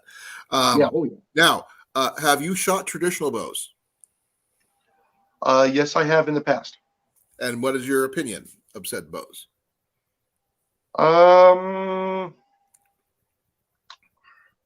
They take a lot more you have practice. A right to your opinion. So it doesn't matter what I think. Yeah. What I think. I want to know. Yeah, they just take a little bit more practice in the compound to learn it. Because everyone's got to be different. But once you learn it, like I shoot. You don't need to worry about sights. You don't, that kind of thing. I've shot left and right-handed. I'm an instructor as well, so I teach traditional archery. So since I'm left-handed, I had to learn how to shoot right-handed to teach right-handers. And I can shoot left-handed, right-handed, and backwards and blind. I cannot. It sounds funny, but it's basically I can do what is called a Parthian shot, which is basically standing with my back to the target, turning and shooting, both left and right-handed. And blind wise is basically, since I am blind as a bat without my glasses, I can still hit the target without my glasses because it's all muscular memory. Yeah, I already know how far the target is. So, and I'm not sure if you saw the video I did about my multi-shot video with my shooting multiple arrows at a time. No, I haven't seen that one. Yeah, it's one of my ones. I could shoot 2 arrows at a time, 3 arrows at a time, 4 arrows at a time. Yeah, I have fun. I had fun doing that one. Oh my god, you weren't kidding. It's a fuzzy, hon. You got to see this fuzzy. Sorry, my wife's going to want to see this. Oh, this is Coco. She is Hey. old. Coco, She's 17. look at Coco. Go. And she's 17, so Pretty. She looks like a miniature collie. long-haired Chihuahua. Wow. There's something happy on in there. Yeah, maybe. She's a very pretty puppy. I don't like Chihuahuas generally because of their temperament. Generally, most of them are really mean, but that one doesn't seem that way at all. Only because she's toothless. She's old. When she was younger, she was very protective. Just like that. I can see that. Yo, yeah. This is my territory. Stay away. Okay. Blue Jay Outpost had some information about Eagle International Marketing for bee pollen and stuff like that. Good products. Yeah. Get out of there. Move. I did read about a guy who shot an arrow a mile. He used a foot bow. 1 mile shot with a traditional bow, but it was a foot bow. You prop your feet on the bow, and you pull back with both hands, and just let go. I think the shaft was like over a yard long, and I think it was like that big around. It was like really freaking huge, and You need to flip the camera so we're both. There we go. I was doing that. I just had to get up there, but it was like that big around the shaft. Okay.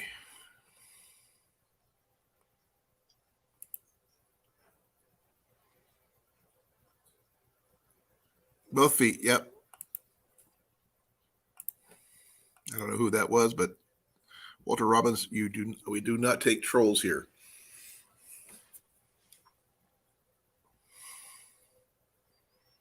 Now, I did a shot for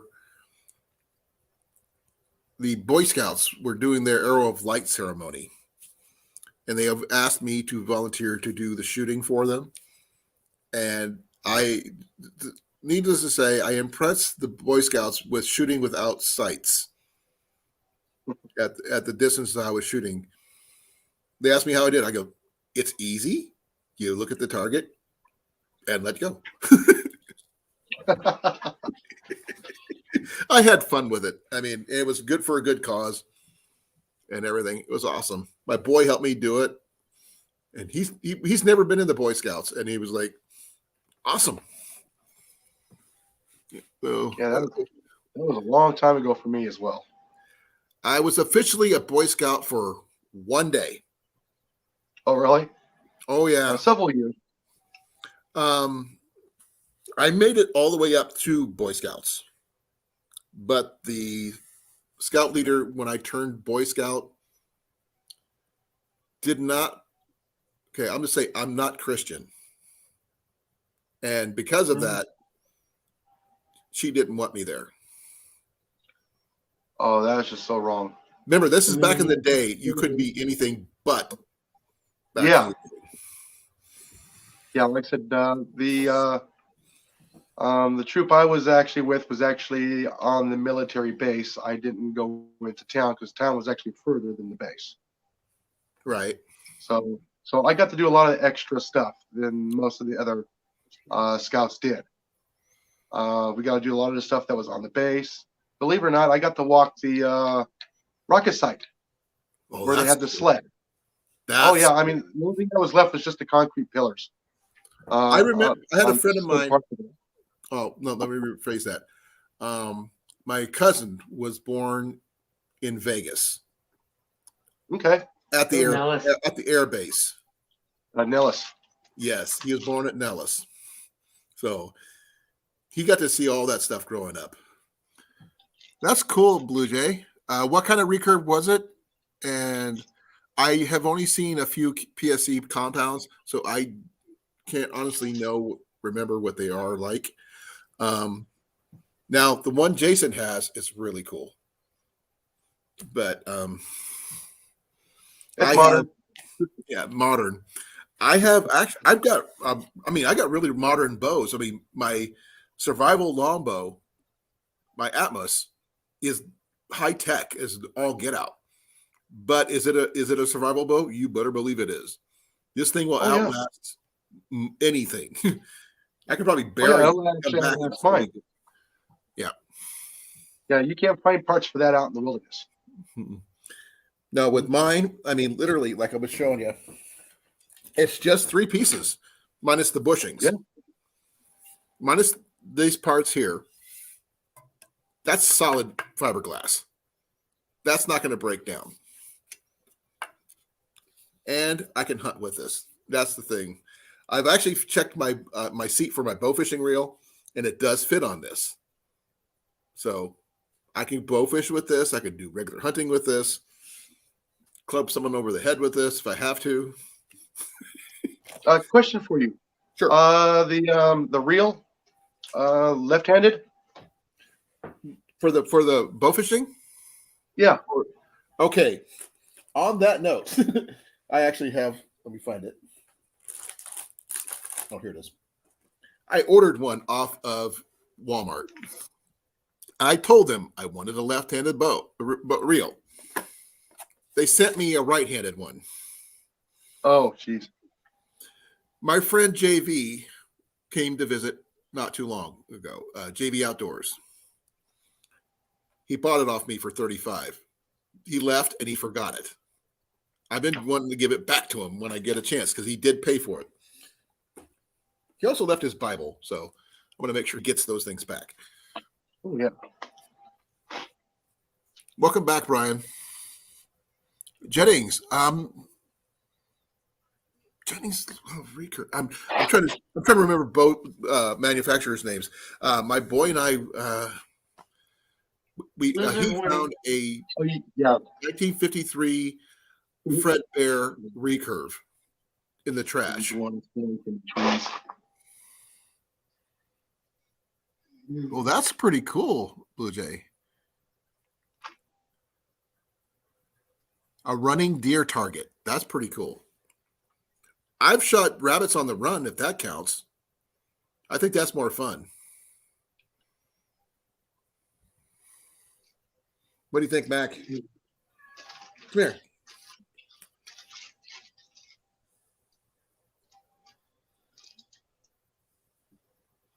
Oh, come on. I got you. You're mine. This is Mac.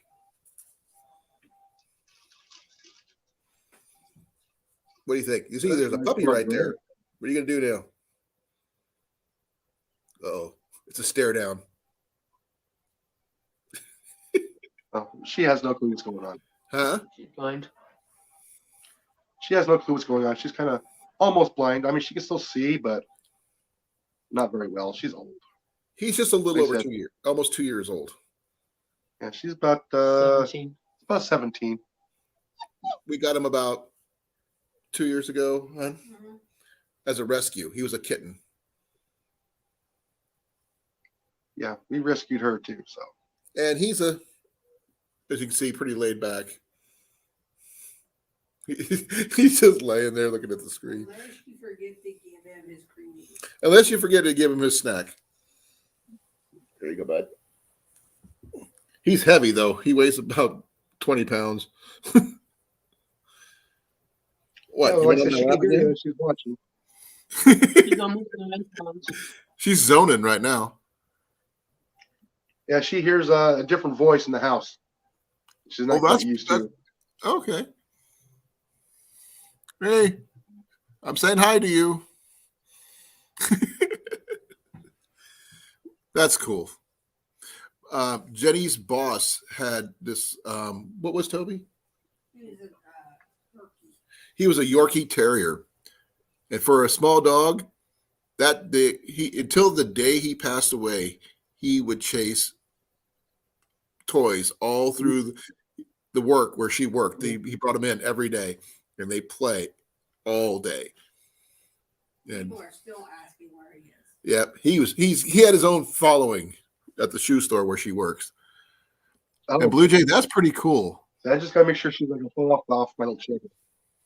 What was that again? I just need to keep an eye on her because she's not laying down. I gotta keep an eye on her to make sure she doesn't fall off the chair.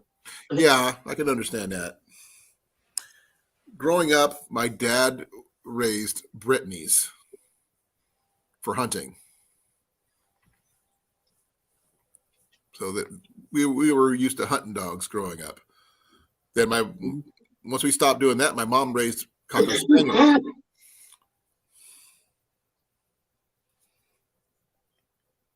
Oh, I love you too, bud. The folding survival bow, I think it does have its points, Brian. I mean, it is cheaper than what I paid for mine, but I don't like the fact is that it could fold out of your way at the wrong moment. You know, there's the ones that fold sideways, and there's the other ones that fold the opposite direction. I think I still got survival. Yeah, I still got the website still up. They have, But they don't lock into place. well, their compact Ranger one. I'm looking at it right now. It goes from 40 all the way up to 55 pounds, but the riser, the handle is so freaking wonky looking. That's not the folding one, though. That's just the regular takedown. Where's the folding one? Oh, there it is. The Recon. I guess you would have to make sure it's strung one way only, because if the limbs are folding one way, then you have to string it the other way. Please forgive me. I'm reading what Blue Jay is saying.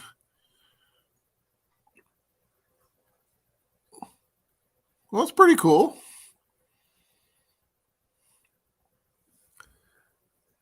Had friends who used to do something similar, but they used a RC truck pulling a small archery target, one of those rolling archery targets. I thought that was cool. Well, yeah, they got a remote controlled pig now Oh, really? that you can actually buy on the market. Yeah, and again through Umrex USA. Wow. And it's fast. Have you? Sorry for changing the subject, but we're going off of what Brian was asking. Have you seen the folding bows from Survival Archery Systems by any chance? I have not. Okay. I know you're on your phone. You can't really click links very well, but if you go back, I can go back through. Yeah.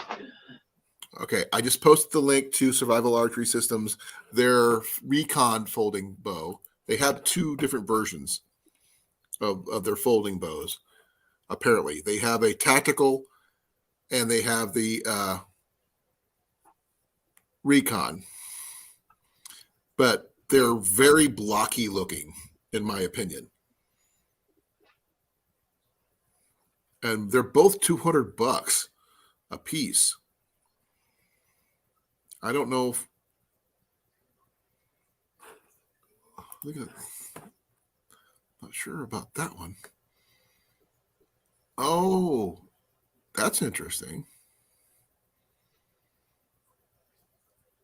Different riser, but same limbs that I use. They got something called a Scalp Compact Packable Archery Bow, only $149. And it goes from 40 pounds all the way up to 55 pounds, which is not a bad price. So it's like the limbs are very similar to what I use, but the riser, the handle part is completely different. I could show you a picture if you're interested. I can, Yeah. Give me a second here.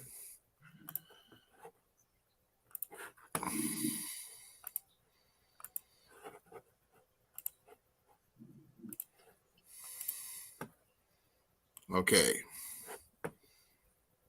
That's the Scout Compact one.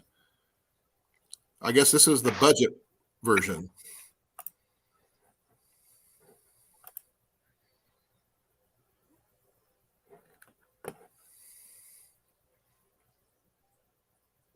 There's really, like I said, there's really not much to it. It packs down to 22 inches long, which is probably what Brian was asking about. And the price doesn't seem too unreasonable. And it looks like it could be used only right-handed, though. I don't think they have a left-handed model, though. Unless it can be flipped upside. Oh, it can be flipped upside down. Okay.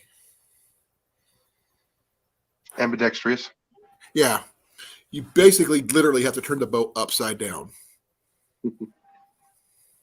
Because I'm looking at the picture of the riser and everything, like right here. And that's what it looks like to me. But it comes with its own arrows, so that's cool. So if anybody's interested in that, I can give you a link to that. Hey, Chris, how you doing, brother? Thank you for coming. Pop back that down the side so I can read the comments. Oh, I remember that, Blue Jay. I do remember you mentioning that. I was the 2019 barebow champion at the Iowa Games for the Master Senior Division. I don't know how well that is because half my competition fell out due to heat exhaustion because it was over 100 that day. And I have no problem with heat.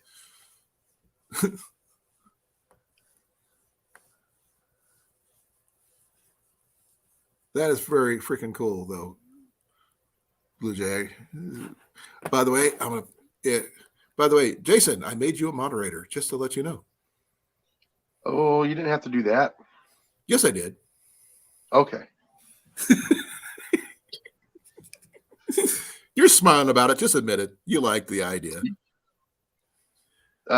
Yes and no all at the same time. My responsibility is that you take care of everybody else and they'll take care of you. And this way you can help me keep the bots out of here and the rejects that just don't listen. Yeah, I just have to learn how to do it. I know you can tap it and then you got a boxes for a choice, and that's all I know. Yep, that's it. Okay. There's not much to it. Like I said, it's pretty simple. And the fact is, it makes it easier, Yeah. Well, especially if the chat's moving fairly quickly. Right.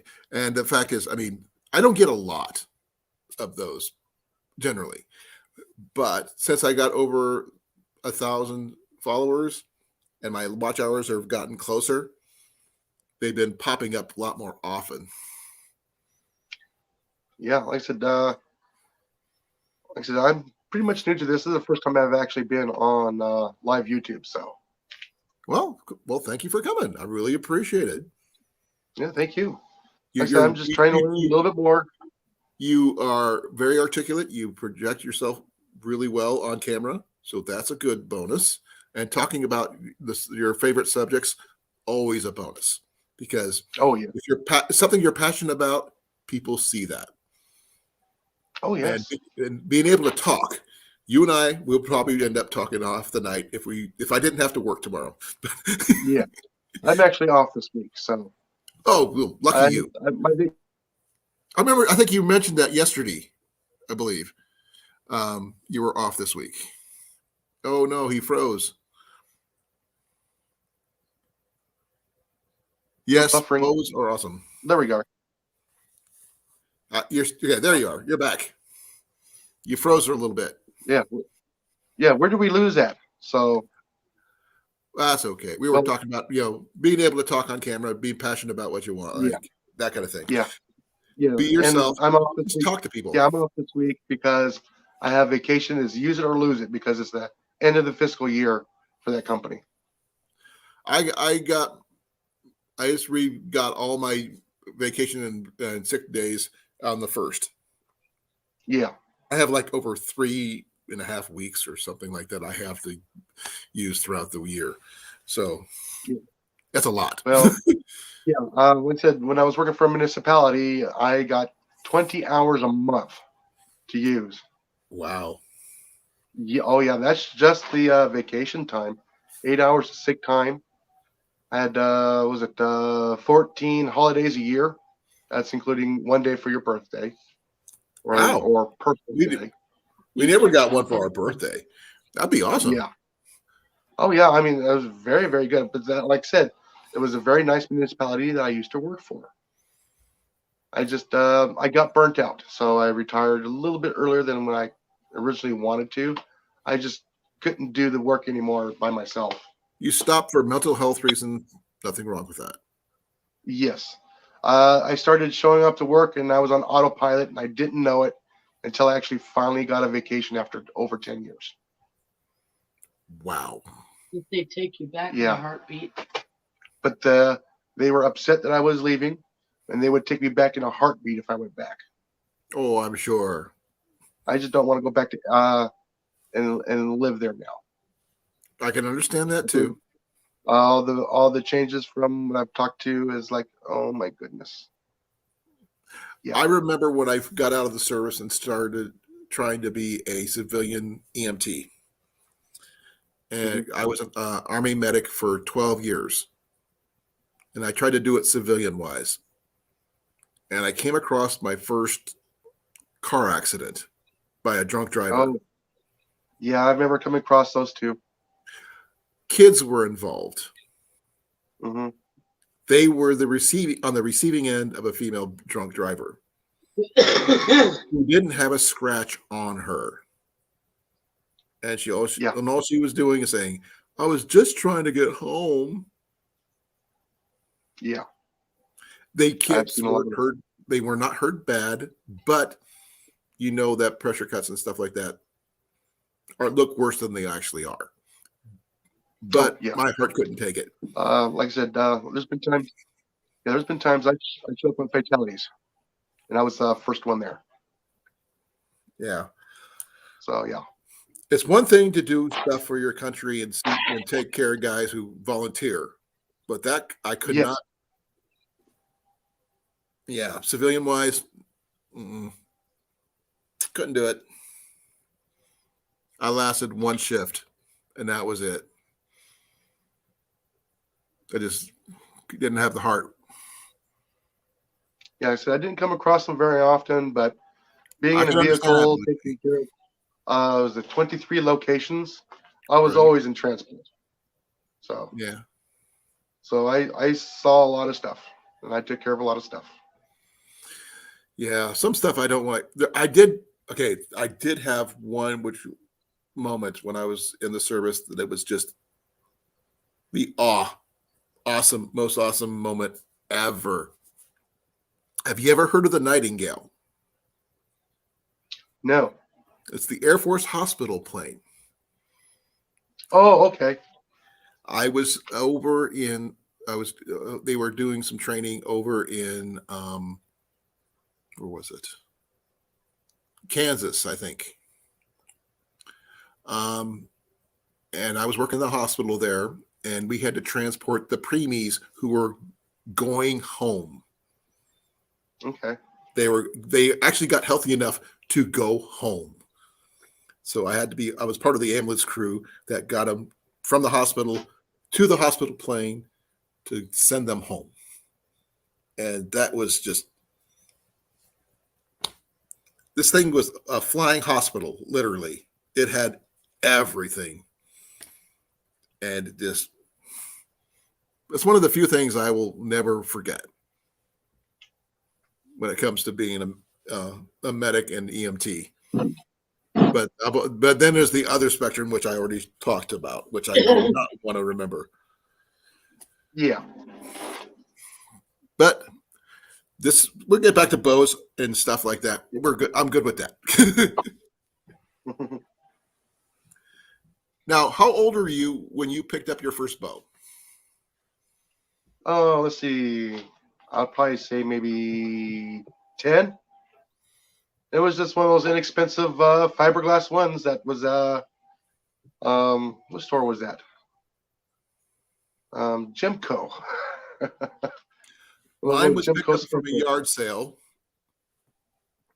and I shot so many holes in my dad's shed. I had the proper targets and everything, but I would miss just like everybody else. I mean, it took me a while to get where I am now. Yeah, And I just remember using that and trying to go and eliminate some of the pest out in the orchard. I only hit one, and yeah, it didn't work. It yeah, bounced right off of it. I'm sure. So I said, "Yeah, no, we can't use those for that." Blue Jay, violins do not count. His first bow was a violin bow. I can't remember the brand mine was. I believe it was like an off mustard yellow color. Yeah, it was basically a black handle, yellow fiberglass, white string, and it came with 3 arrows. Mine was black, but the thing is, mine was someone had had it in their closet for years. They never used, and they just had it in their yard sale. And I was 8 years old. I picked up my first bow, and I didn't actually. I mean, I shot as much as I could growing up, along with hunting with my dad. Using shotguns and stuff. But the first time I got to take my bow to school, yes, you heard me right. I got to take my bow to school. Is when we were doing the hunter safety course. If you remember when they used to be able to do those in school. Yeah, they didn't have that for us when we were at our school. I took mine when I was in the Boy Scouts. The problem is it doesn't count for today for when the state wants to see that because we never got a certificate for it. Oh, I did. It's in the system and everything, so I have no problem with that. But the instructor tried to teach me how to use a bow. I said, why? I shoot better than that. He tried to give me this cheapy 20-pound bow. Yeah. And I brought my 45-pound bow because he said I could. And he thought he was going to outshoot me. I was so proud. I got an A that class. Doing that. I mean, yeah. Yeah, not everybody has hunter safety in high school anymore. Yeah. It's a shame, though. I mean, that kind of thing and weapon safety should be taught everywhere, whether you plan on using one or not. Yeah. It teaches people respect. Yeah. For tools. I mean, I can understand that, Blue Jay. A 15-pound would definitely not last too long. I've got some 9-pounders for the range that I run. So that's really interesting. I've got other stories I can tell you but if you guys have any questions about the takedown bows that I've shown, or if you want to know about the ones I've got, where I got them, how much they cost, that kind of thing, please feel free. I'm sure Jason's got a few, he already told the story about how he got his compound, being the only man who could actually pull it. Yeah. I have a 100-pound longbow a friend of mine made for me. And there's two things about a longbow, a 100-pound longbow, most people don't realize. There's a big difference between being able to pull it back and shooting it. Do you know the difference? No, I do not. Okay, you can pull it back and let go, but you know what you're going to hit? No, because I've never used one. Well, you used a regular bow before, correct? Yeah. Same principle, but much heavier. But the thing is, you've got to be able to hit what you want. That's shooting it. Being able to pull it back, anybody can have the strength to do that. But can you actually hit what you're aiming at when you can do that? That's the next step up. And that's just practice. Well, and like I said, drawing bows, it is an exercise. Oh yeah. Keeps your muscles strong, limber, walking. Well, thank you, Blue Jay. I do. I think they're swell too. I've got some more. I got a lot more bows that I don't have. I haven't showed, but I Yeah, at least go. you can show them here. Huh? At least you can show those here. Yeah. My stuff I can't show live. I can't even. No. I can't even show a projectile on live. Nope. From what I understand. I can show you mine. Yeah. Yeah, you can show this all you want.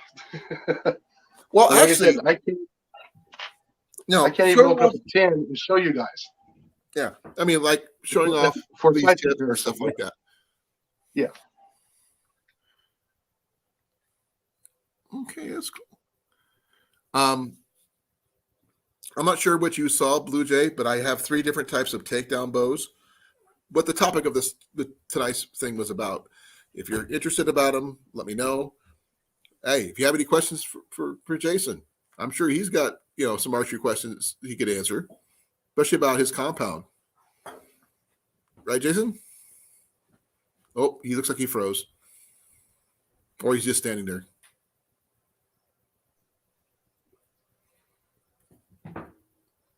Okay, we're back. And he's back. I'm not sure what you heard, but no, what I was saying is that you could probably answer a few questions about your compound and how it shoots and everything else, besides the story that and how you got it. Oh yeah. Back. That's what they call right place, right time. Exactly. Okay, I got a bot in here. Jason, get him if you can get him. Looks like somebody already got him. Like I said, I have to reach all the way across here. Okay. I am still learning how to build arrows, Blue Jay.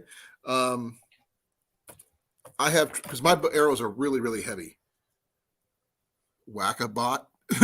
Yes, it's definitely Whack-a-bot. I forgot I made Arkansas a moderator too. What poundage is your bow, Jason? Mine, 76. Which is really interesting. My longbow is 74. Yeah. I think it'd be an interesting contest to see how we can do. Me without sights, you with sights. but I would technically need a heavier arrow than you. Yeah. Like I said, I'm left eye dominant because everything in my right eye is a little bit blurry. So do you have corrective lenses or anything like that? I have to know I have to actually know my distance. Yeah, that's true. How much yes, does it can be done. How much does your bow weigh overall, weight wise? Carry weight.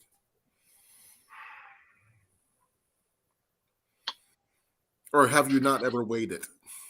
I haven't weighed it. I would probably say maybe 6 to 8 pounds. Really? It's heavy. Oh yeah, it's heavy. Well, listen, I got the quiver on there, counterbalance, the sights. It always. Do you have the wrist strap again? too? Do you have the wrist strap too? I thought you might. I thought you did, but I wasn't sure. I know a lot of shooters. I mean, I met a lot at the Iowa games of the different people who shoot, and at the Iowa Deer Classic I go to every year. And the Deer Classic is something I thought I saw the strap. Yeah. Now, I never understood the meaning of why they tilt their bows when they shoot in competition.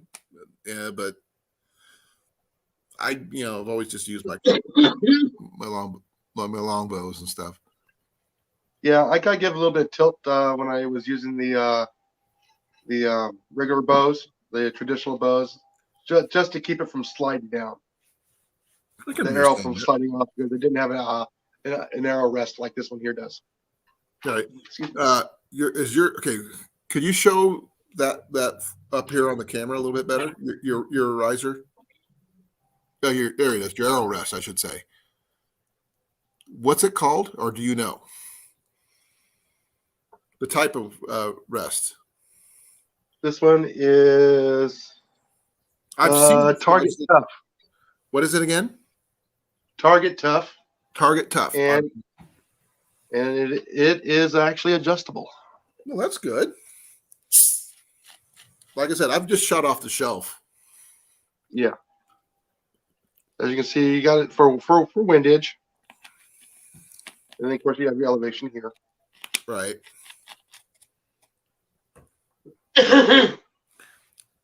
My riser for my Atmos bow should be very similar to yours, technically, because they're made of pretty much the same material. It's you know, a stainless steel, a little bit of rubber on the edges here, and it's very, very easy to push down. I mean, almost like no effort. Okay, good to know. Yeah. But like I said, you know, it clears it before. Okay, thank you, Blue Jay. I really appreciate it. I've never had to deal with that, to be honest, Blue Jay, but I shoot above average. I call myself above average. Novice. One of the coaches, when I was at the Iowa Games, was teaching this one kid who was going for nationals in archery, who was actually going to go up to the USA team for international competition. He asked me who taught me, and I said, me. He said, if you practice at a lower draw weight and everything, you'd be a lot better. I go, this is all I've got. I would have loved to have an archery coach growing up. I think that would have been awesome.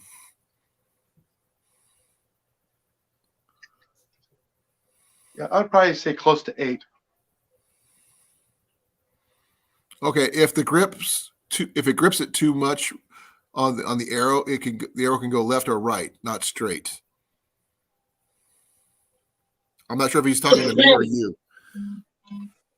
I don't know. Is that for Jason or me? He's probably talking to you.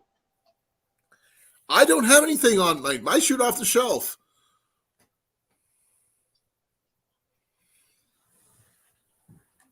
And this is, the one I hunt with mostly in the woods because, longbows are a little big for the woods, Yeah. There's you can see even right, where it's a little wore out right there. But yeah. Good, comfortable grip. Is it the most expensive bow on this planet? Nope. Is there better bows out there? Probably. But for the price, it works for me. Give me a moment. I just got a warning of low battery. Oh. Yeah.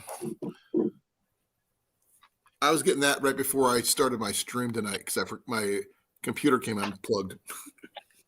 But Jason, I do need to take a little bathroom break. I will be right back. Could you please co-host for me for a bit and talk to people? Yeah, let me grab a extension cord. So White one. Oh no, that's not that. I had one here, and I'm trying to remember where I put it.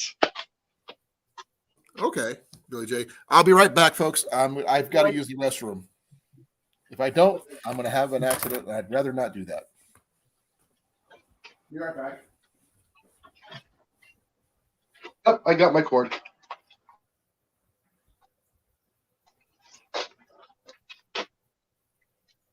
Boy, that rain is really coming down now.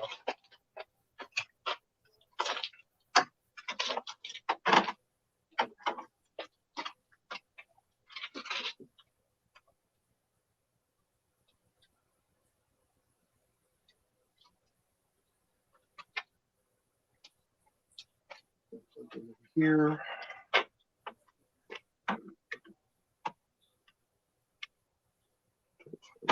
Up here so that doesn't pull everything off. And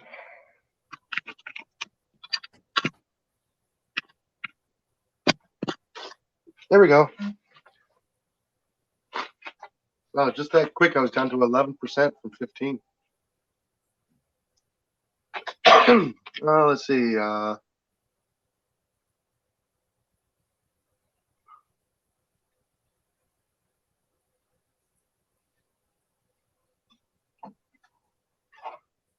Yeah, like I said, he's going to be the bow tech. I've just had this for a little while. I go back and forth whenever I can for this here. I mean, it's an older bow,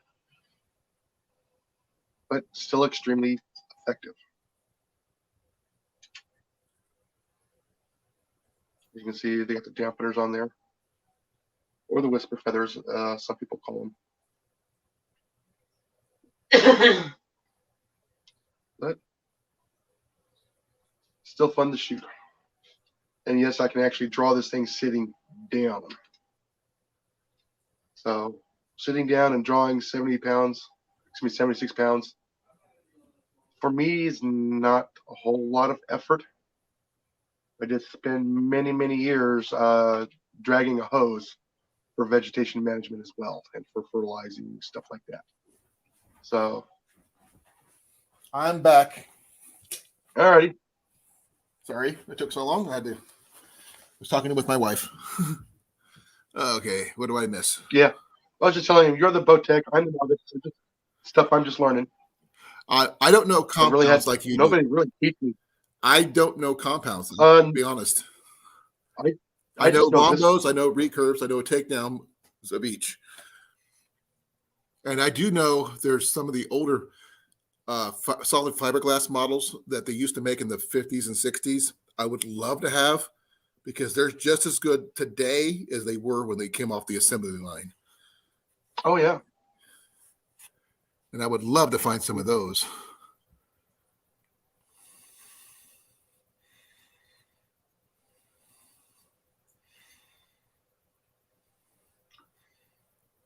Okay, that's a good idea, Arkansas. I was reading about your comp shooting. I do shoot with candid. I cant my bow when I shoot. Not very much, but just a little bit.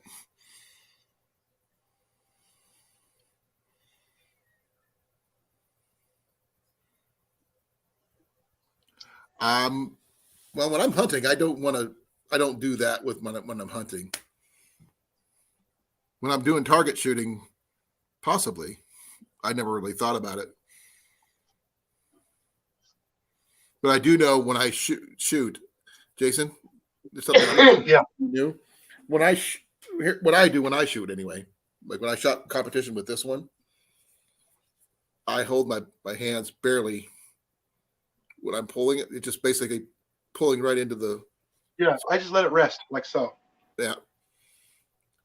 And I just as I shoot, then I close my hand. Yeah. So I just got enough to keep it from dropping it. Right. I don't have a strap on mine. I mean, I could put one on here, but I don't want one. The strap doesn't bother me. But here's the thing I really like about this one. It's still got the same bushing, as you can see that's on the other one. That little bushing right there. Sorry, guys. Dog's growling at himself in the reflection on the glass. Dog's growling at himself and his reflection in the glass. Well, here's the bolt that it comes with. This is actually this is all metal, including the thing. It just pops off. That's where it's seated.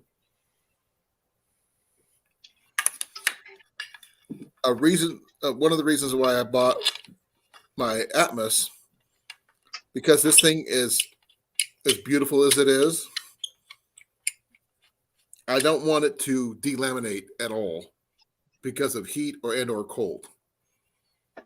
And the Atmos won't do that, so that's why I got it.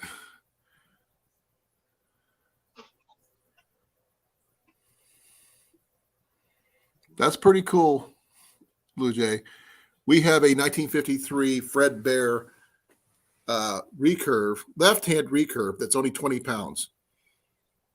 And we got verified proof that it's from 1953 because it actually says so on the bow. Got the copyright date.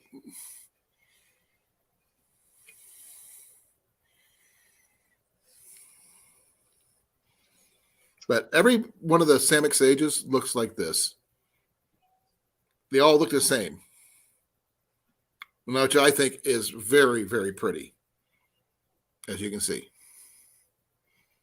Well, yeah, like I said, nothing beats the grain of wood. Yep. And it's lighter. Especially It's from light. laminate. It's a laminate bow, yes, but it's also very light. Yeah. I mean, I can hold this thing up for an hour and not worry about my arm getting tired as much. So that's a bonus on this part. They do have their pluses and minuses for all types. Yeah. I mean, my longbow is quicker because it's a reflex deflex model. Not this particular takedown model, but I'm talking about my Black Widow.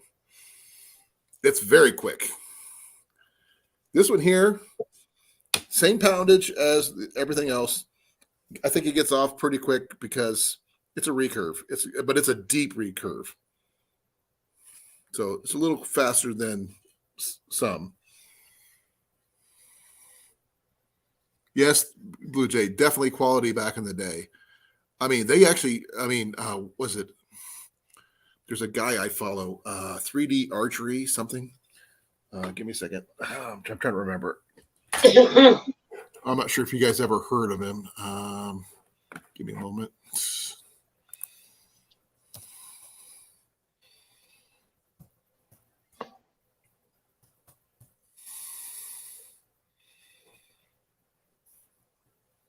Give me a second.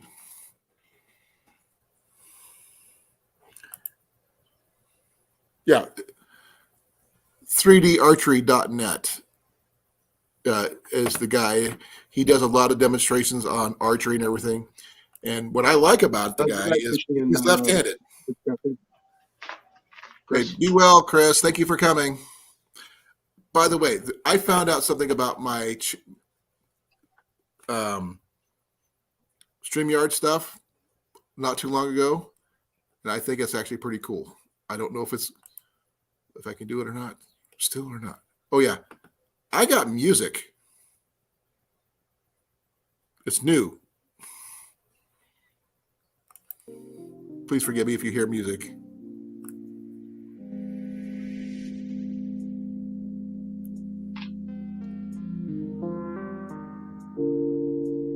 Yeah, I can play music. Oh, if that's a little bit too, relaxed. Well, that's a smooth jazz. Yeah, but look at this one.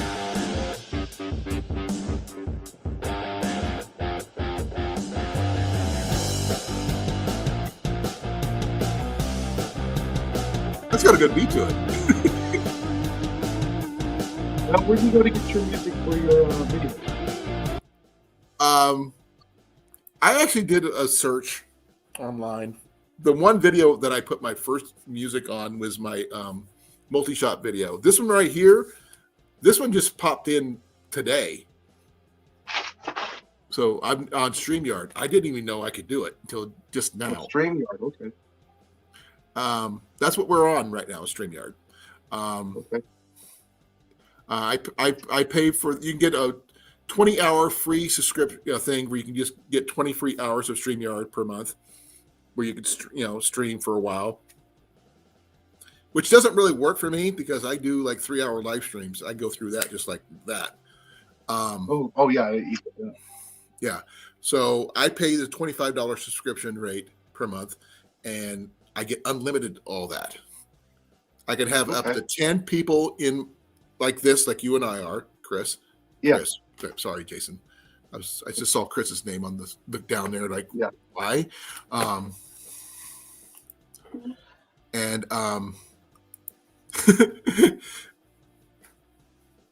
that's fine. Yeah. Man, that's what I get for looking down at the chat when I'm talking to somebody. But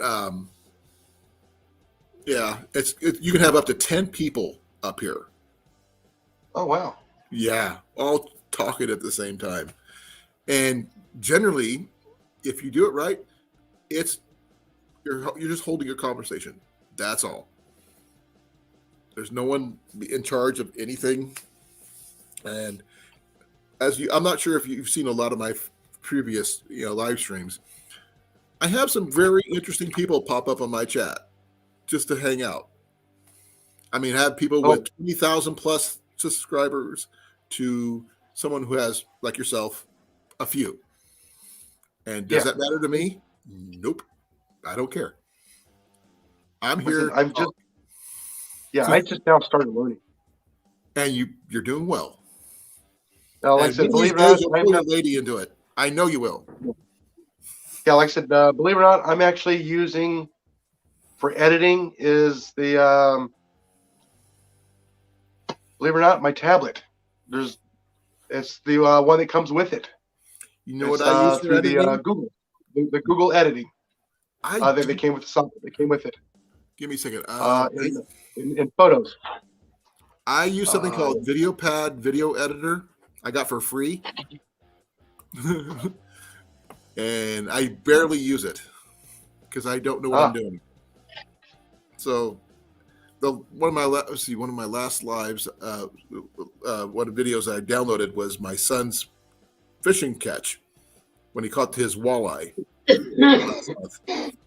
And it was actually really nice last month here in Iowa. No ice or anything. And he caught a walleye that big. Oh. His first one. Never been walleye fishing, so I tried. I didn't even get a bite. I mean, I got bites, but not enough to catch anything. And I'm terrible. That's cool, Blue Jay. There's never enough left-handers out there. Yeah, it's in my in my videos. So if you want to take a look at that one, it's Ian's first walleye catch.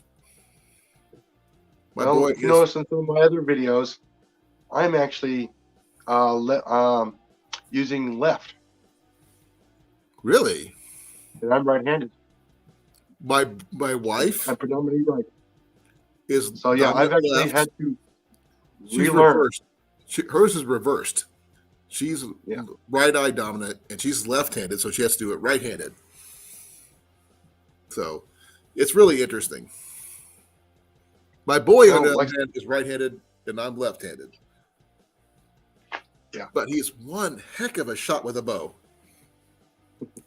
When we go to the Deer Classic, he didn't go last year, but the years previously, all the adult archers would stop and watch him shoot.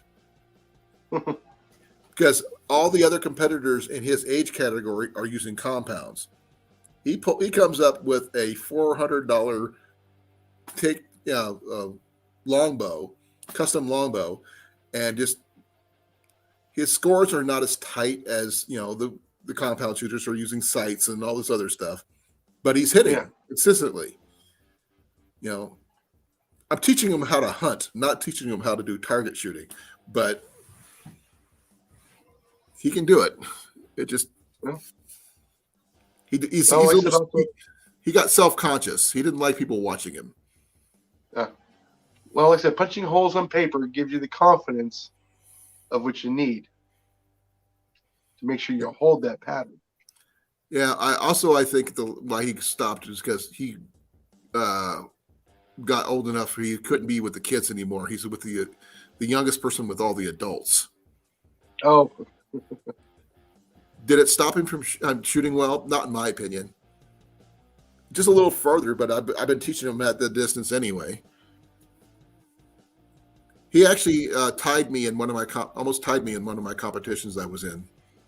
I used to do whole tournaments out at my archery range when I worked at Renaissance fairs. I did a full-size target archery range at 20, 30, and 40 yards. and another one at 5 yards for the little kids. And he got up to within 3 points of my max score, and I was proud of him. He didn't beat me, but I was very proud of him because he beat more adults than anybody else. And I didn't ask him to participate. He paid his own money and said, "I'm competing." Thing is, he wasn't trying to win. He was trying to beat me. I told him, I've always told him, I look forward to the day he does. He's 15 now, Blue Jay. He shot up a lot in the last year. And that's one of the reasons why he shoots bows like this Black Hunter, the 55 pounder. Because I didn't shoot a 55 until I was in my 20s. And he's 15.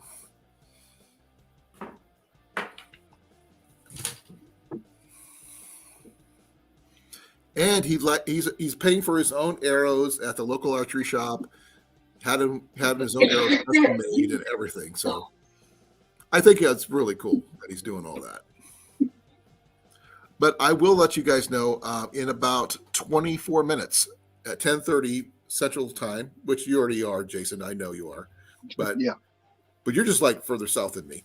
I'm going to a lot further. Yep. I've been on for a while. I've been on for 2.5 hours already. It didn't seem like it's been that long, but it's been that long. Yep. He's not very tall. He's only 5'6" right now, but he's lanky. I've got a few videos of him when he was younger. He was just flinging arrows just for flinging arrows. He's been shooting since he was 2. So that's why he's probably pulling back a 55 now. I didn't had anybody to train me, but he has. All right, I'm not charging very well, so I'm about ready to lose you on my phone. Okay, well, I think it's you can hop down. You don't have to stay up here with Jason, but thank you for coming. All right. And do not be a stranger, sir. You're welcome up here anytime. Yeah, like I said, I'm actually off all week, like I said.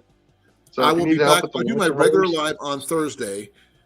Thursday? This one here was because of what Brian said about the takedown bows and stuff. I hope it was interesting. I hope you guys learned something. It is. And if you have any questions, feel free to contact me. I mean, my information's on my emails on my about page. Kincaid67 at Gmail if you need to get a hold of me. And I will help you guys out with any archery questions I got. And you can DM me through Instagram. Obviously, I got Instagram on my phone too, so we can also video chat through that stuff if we had to. So we can do a lot with it. Yeah, you can do a lot with. We can get away with a little bit more there than you can here. Yes. Oh, obviously, but you got to go, sir, before your phone dies on you. Yeah, like I said, I'll still be watching on my tablet until it's time. Okay. Well, don't forget to comment down, below, and all this other stuff goes. And please share out, and don't forget to hit the like. Please, I really appreciate it.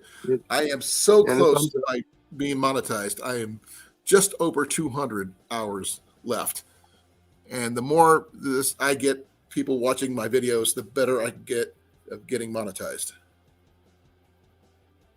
All right, let me take care of this here real quick. Well, have a good evening, sir. And thank you for coming. All right, have a good evening. No trouble. Oh, you're sideways. Ah! Thank you. You're awesome. Okay.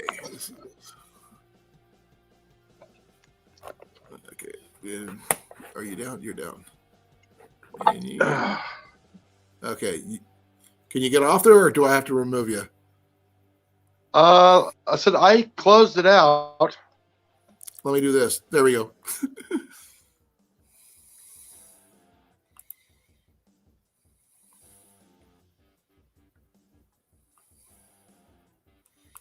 Oh, that's it.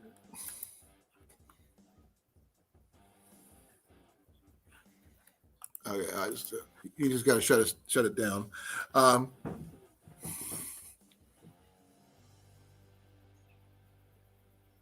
Thank you, Blue Jay, and as awesome. Next time, maybe we can get you up here. I'm getting tired, folks. I mean, I've been on for over 2.5 hours, and I've been up since 4 this morning, and I got to be up again at 4 in the morning. So I think I'm going to cut it short here. It seems like a good time to do so. Thank you for coming. Like I said, if you have any questions, contact me at kincaid67@gmail.com. I will do my best to answer any and all of your archery questions. Traditional bows, please. That's my specialty. I will be back on maybe tomorrow. I don't know. Hopefully, definitely Thursday, 8 p.m. Central Time. Hope to do a full spectrum of silliness for the most part. But thank you all for coming. Love you all. And I must say good night.